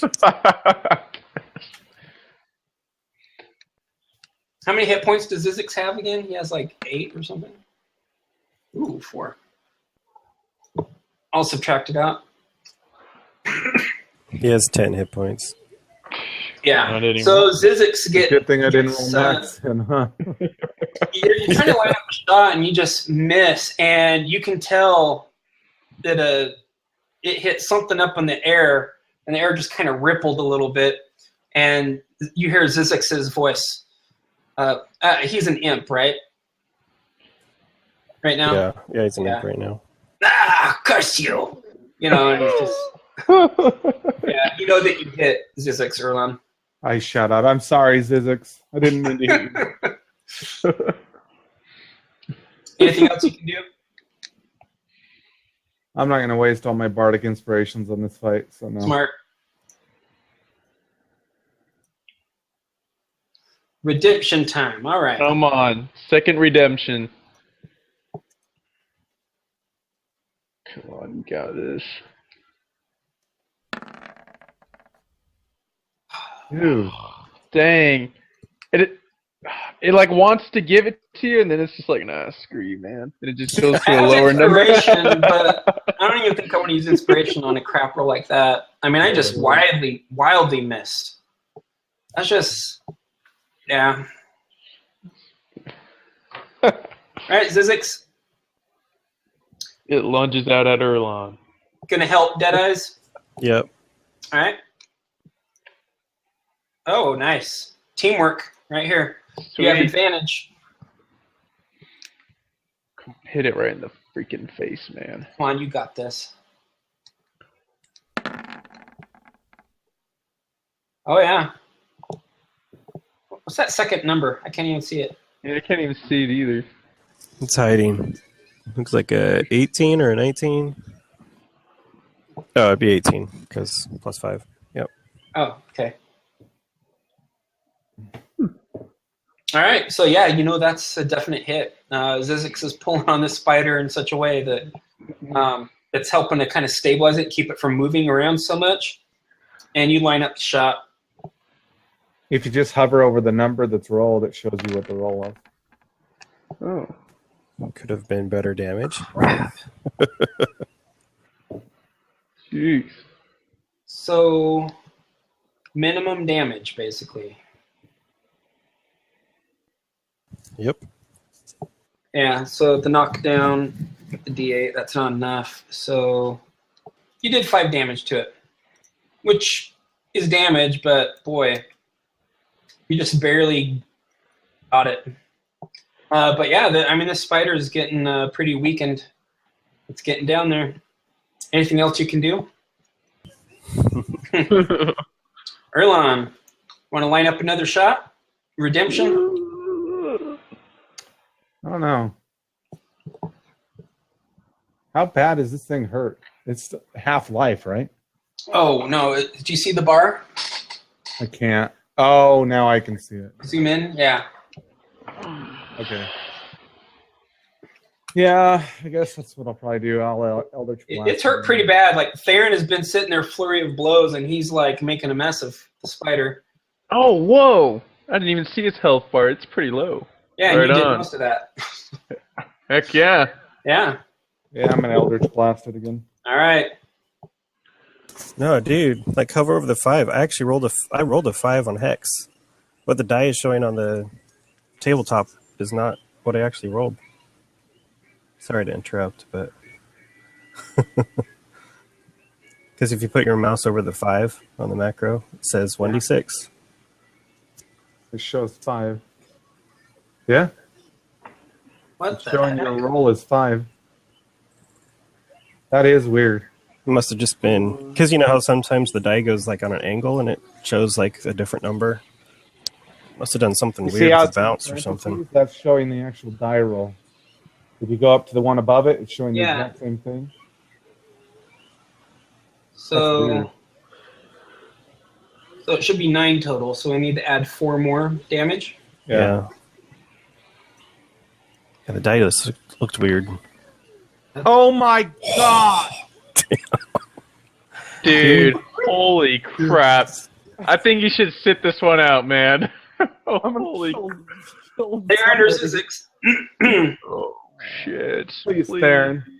I No! don't want to hit Zizix again. Uh-oh. I have gotten hit in the back so many god freaking times by these freaking Eldritch Blasts. Well, Theron is Oh like my in gosh. advance almost with like maneuvering around this spider, and right when you're about to Hadouken this thing, oh boy, 9 damage on you, Theron. Also, roll knockdown. I need to move. Roll knockdown first. It's a D8. You know, you thought you should balance it out. I mean, you already hit Zizix. Might as well hit me too to kind of even it out. Makes sense. Wow, that one hurt. So yeah, you get.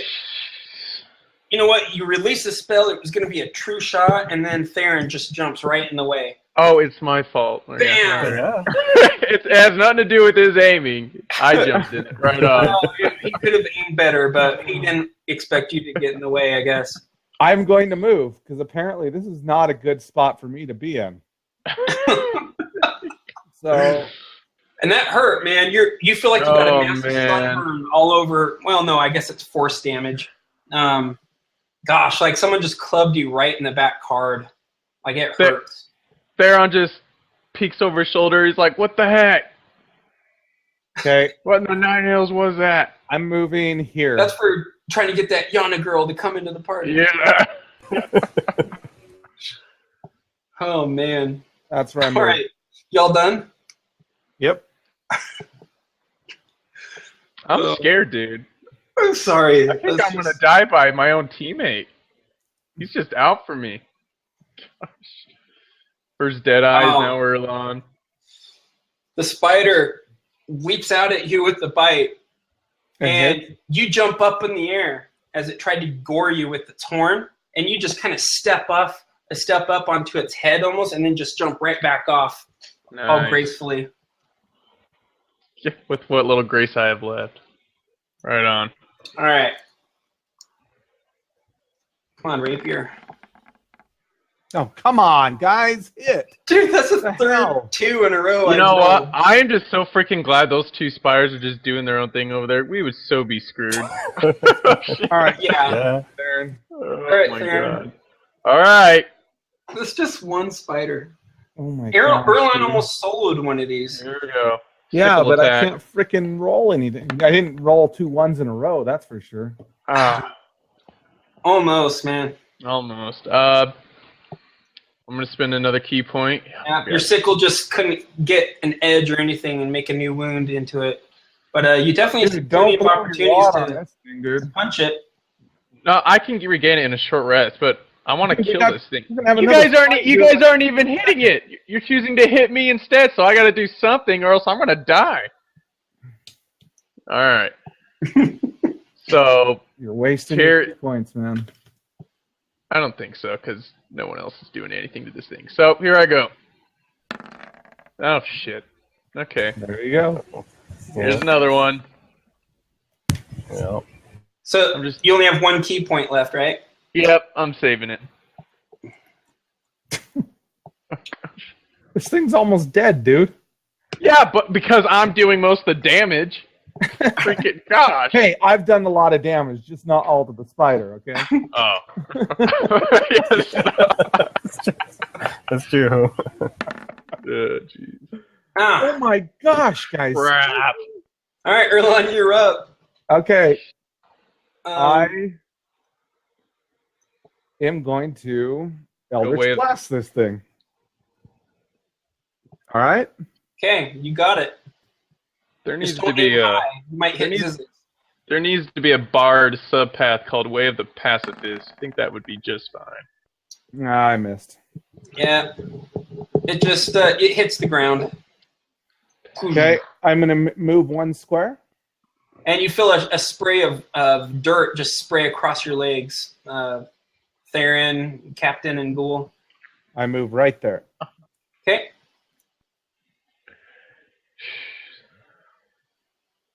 Anything else? Nope. Okay. I guess I'm done. All right, Ghoul, kill this Cool. thing. Let's do this. Please kill it. And I call myself a warrior. This is pathetic. Monk's outshining you, man. What the heck is this crap?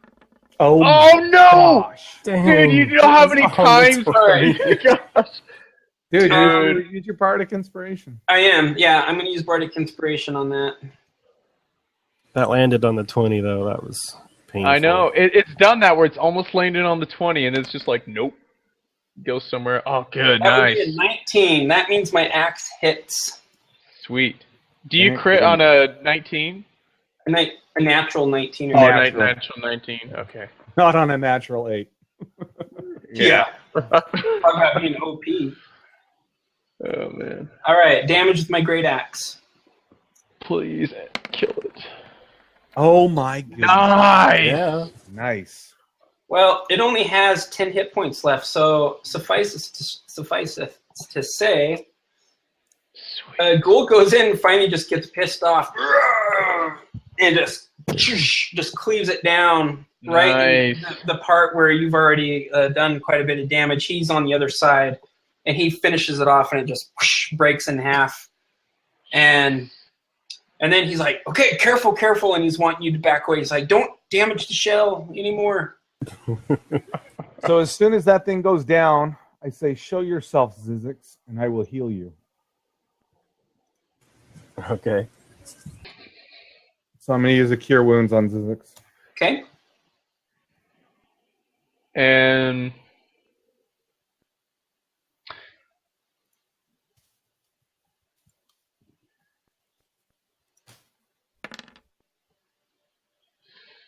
Okay, he's healed. Nice. You have control over Zizix, right? Oh, you want me to put the hit points back? Yep. Yeah. All right. Cool. And I say, I am sorry, my friend. And then My friend, huh? Yep. And Theron flips you off for not acknowledging him. No, you don't do that. Theron says... Not sorry to you, Theron. Dude, that freaking imp was at half life. You're not at half life right now, bud. No, I'm just at 2/3. Like, whatever. Well, I wasn't done, but maybe I am. Oh, okay. Oh. Well, my character didn't say anything. I know. I'll come over and heal. Waiting. Right Okay. on. Okay. Let me do that again. Okay, well, he's healing. I'm going to Zix come back over to me. Of course, you like the imp better. And be a... gonna have him take Raven form. Looks like I healed you for 5, bud. Yep. I'm at 21. Okay. We got another fight to get in, though. Yeah. Okay. Okay. So we want to. Ghoul will come back and harvest the shell later, of course. We want to get to this cave. But there's these 2 spiders in the way. We've never seen these 2 spiders before. What do you guys want to do? Yell at him. Figure... Call him a pansy. Ghoul and... Why don't we do some captain. ranged damage to them and see if they'll come to us, because I doubt we want to go fight next to their webs, right? Yeah. Figure we have, like, Ghoul and the captain, like, stand around there. Okay. Like, maybe do, like, a pincer formation or something like that. And you guys be wherever you feel most comfortable, and then you can start Eldritch Blasting number 1, and everybody just actually wait for them to come to us. Yeah. Theron says, beware of that tree over there. You never know when one of those big bastards will jump at you next. Okay. Okay, where are you moving, Erlon?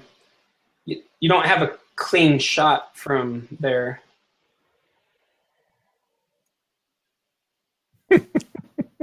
Okay. I moved right in front of me. you, Dead Eyes. Yeah, it's right in front of Deadeyes now. Well, I'll go here. There we go. Okay, Deadeyes, you have a clean shot at number 1, but not at number 2. Erlon, you have a clean shot at number 1 and at number 2. Let's pull number 1 if we can. Yeah. That's what I was thinking. Okay, remember to hit your taunt button and Yeah. just kidding. Yep. Suddenly I felt like I was playing an MMO or something. Yep. Okay, pull. That's your job, Ghoul. You're the taunter. There you go. Let the ranged pull. We always know how that turns out, right? Yeah, right. Yeah. All right.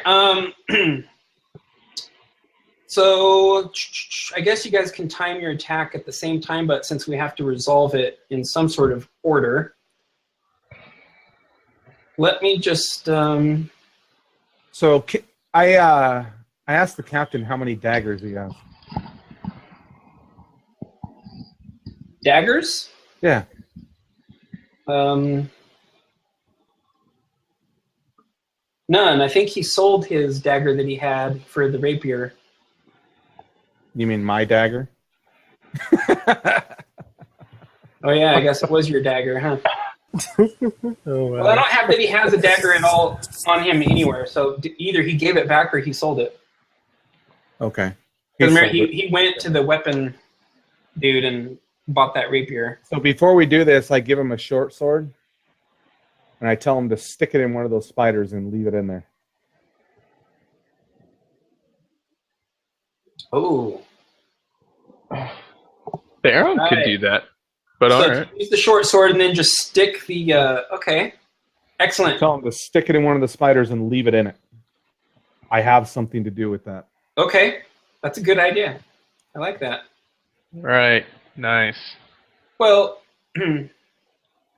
yeah. Yeah, that's a good idea. And I have another way to resolve the other issue. I'm going to do something when we get back tonight. Sweet. All right.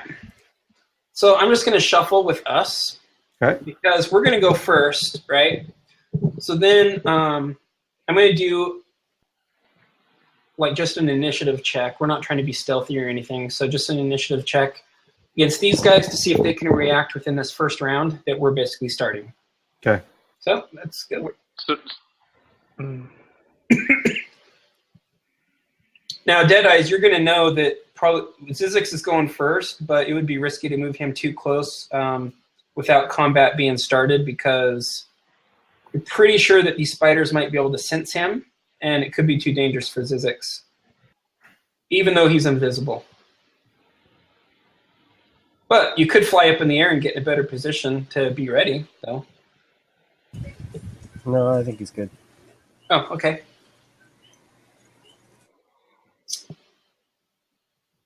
I'm going to take a ready action. Anything that hits... Oh, I don't have inspiration anymore. Anything that gets in range of me, I will attack. Just to be clear, Zizix is like 20 feet in the air. Okay. He's not right in front of Ghoul. Yeah.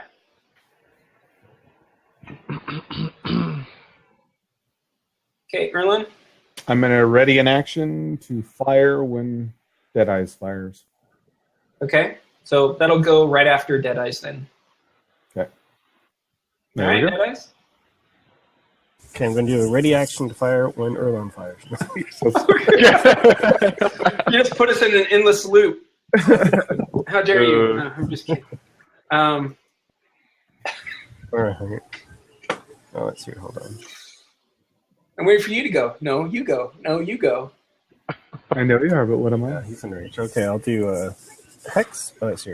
Hold on. Hex is... yeah, I've got one slot left. Oh, actually, what am I thinking? Hex is still up. I don't need to cast it again. Just move it. Yeah, I was just going to tell you that. Yeah. I'll move Hex on to number 1. And Eldritch. Yeah, I think you would have moved it before, actually, because we took a couple rounds to plan this. I would assume it took like a couple rounds to organize this. You'd hand off the short sword to Captain Balazar and all that, so you would have moved over your Hex already. All right, so attack number 1 then. Normally, yep. Okay. Nice. Oh, nice. Beam of energy strikes, just goes in and just sinks right into this spider. Oh, yeah. Wow. Holy Nice. crap. Okay, go ahead, roll damage, Deadeyes.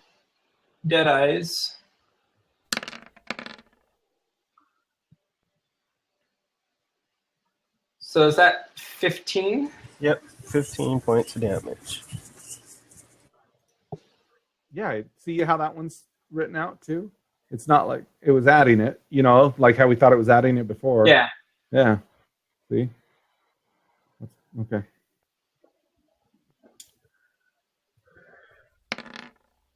Oh, dude. Jeez. That's Okay. an epic hit. You're timing it. Yeah. Deadeyes hits it, and it just it starts kind of bobbing on the webs because of the impact of that Eldritch Blast just hitting it. And then Erlon, you see just a perfect strike. You're like, I'm going to hit right where Deadeyes just hit, and you just aim it as best as you can, and you unleash it. And Holy crap. you just completely splatter this spider What? all over the Wow. face of this cave. Gosh. You let loose this blast just so precise, and it felt more intense than you've ever felt before when you've done Eldritch Blast. And it just completely obliterates this spider. And it just explodes it. Crap. And you even surprised yourself on that. Like, what wicked power is this, you're thinking? Yeah. Jeez. Dude, we Yeah, just I use that all rocked the those things. Yeah, why can't I do that all the time, right? Yeah. And the captain holds his ground with a ready action. Theron, I'm just gonna do a ready action. I'm gonna do ready and attack. what's the... Actually, okay. I'll move right here, and then I'll ready and attack anything that gets threatening in my near me. I'm gonna attack it. Yeah. Okay. Now, I have to do an initiative check to see... Dude, that thing, I can't. Wow. Forget That was you can get insane. metal on these things. Yeah. That had to feel good, Erlon. Yeah. Jeez. We're supposed Just- to pull. That wasn't a pull. That was just straight up annihilation right there. Yeah. That was awesome.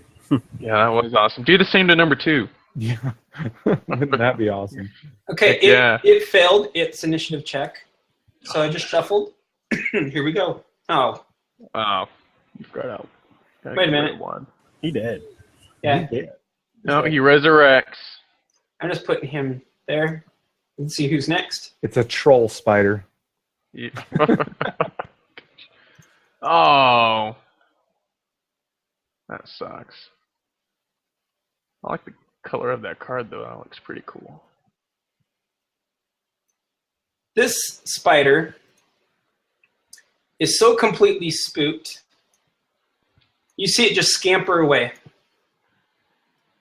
Oh, It's running. Holy crap. Hold on. It actually goes on this other cliff side. It won't let me do it because my deck is in the way, so I can't move it anymore. Oh, okay. Well, that's the edge of the map. So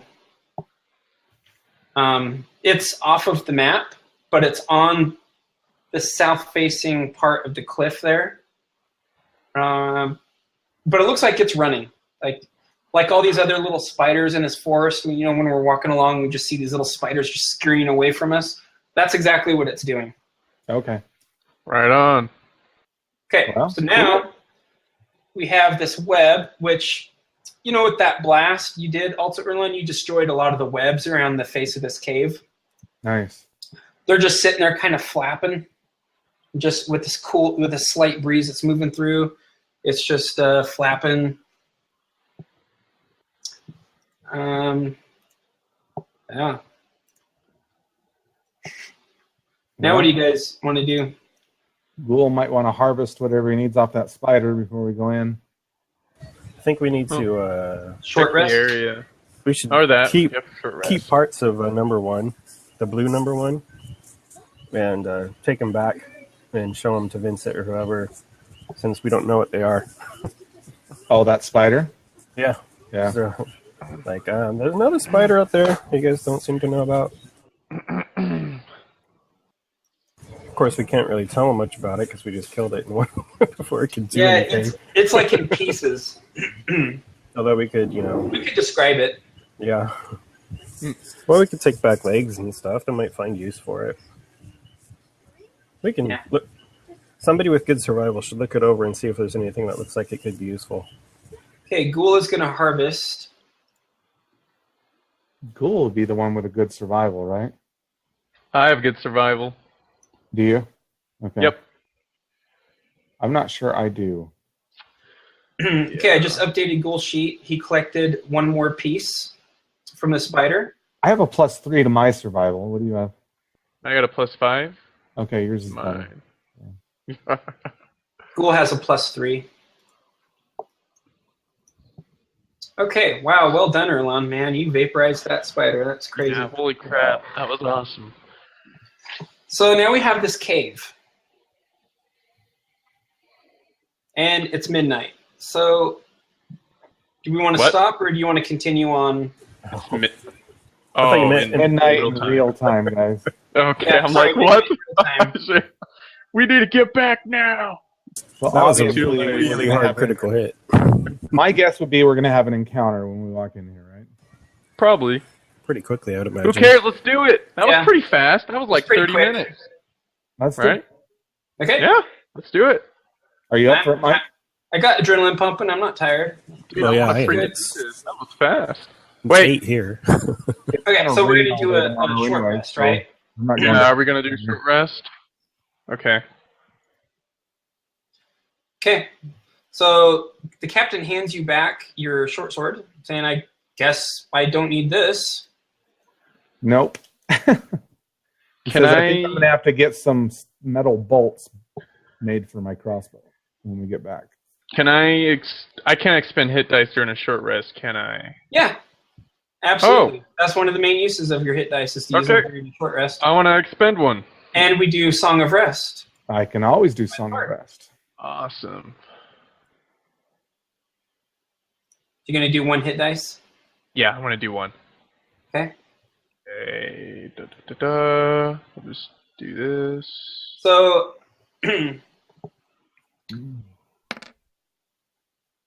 Yeah, I'm full. I don't need to roll the other one. Cool. Sweet. okay. So yeah, there's nothing that happens. We complete our short rest. So Warlock, you get your spell slots back. You got your key points back, Theron. Yes. However, Erlon is still out of his Bardic Inspiration, like 2 of them, right?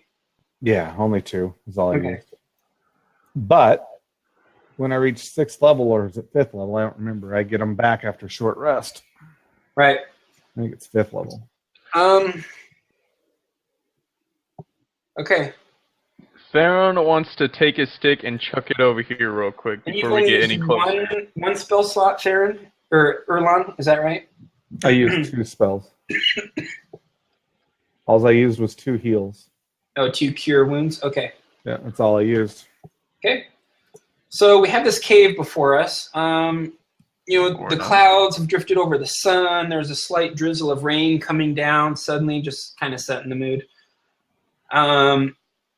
Somewhat overcast. The forest around us suddenly becomes just more dismal and darker looking.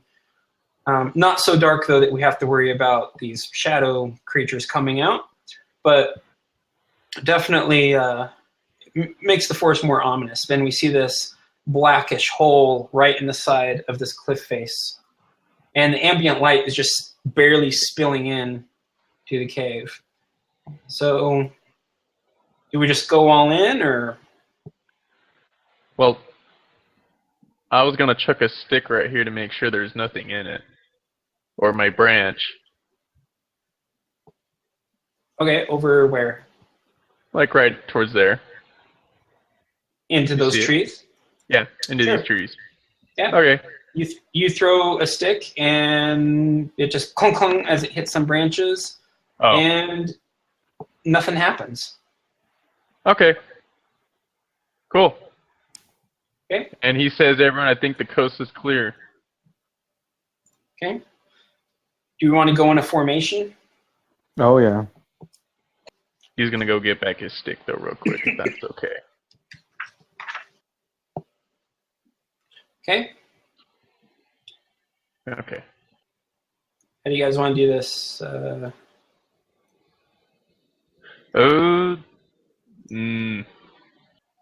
I'm not going in first, am I? Sure. We drew straws and you drew the short straw. I don't remember. Does Ghoul have any sort of dark vision at all? Yep. Yeah. He has dark Yep. vision. Well, is it wide enough to go in 2 at a time? Yes. Okay. I'm down with this then. I am fine with this. Looks like I'm copying our tokens over here. Looks like I forgot to copy Zizix. Or actually, is Zizix staying outside? Definitely not. Okay. But he is in Raven form and sticking by me. So he's not invisible then. No, he isn't invisible. He's still an imp. He's just shapeshifted. Oh, yeah. Yeah. That's right. Keep getting confused between the shape change imp I ability know. versus the... I get confused by that sometimes too. Because I know there's been times where I've had him be a raven and then I forgot he could be invisible at the same time. So, yeah, not just you. Okay. All right, what do we see?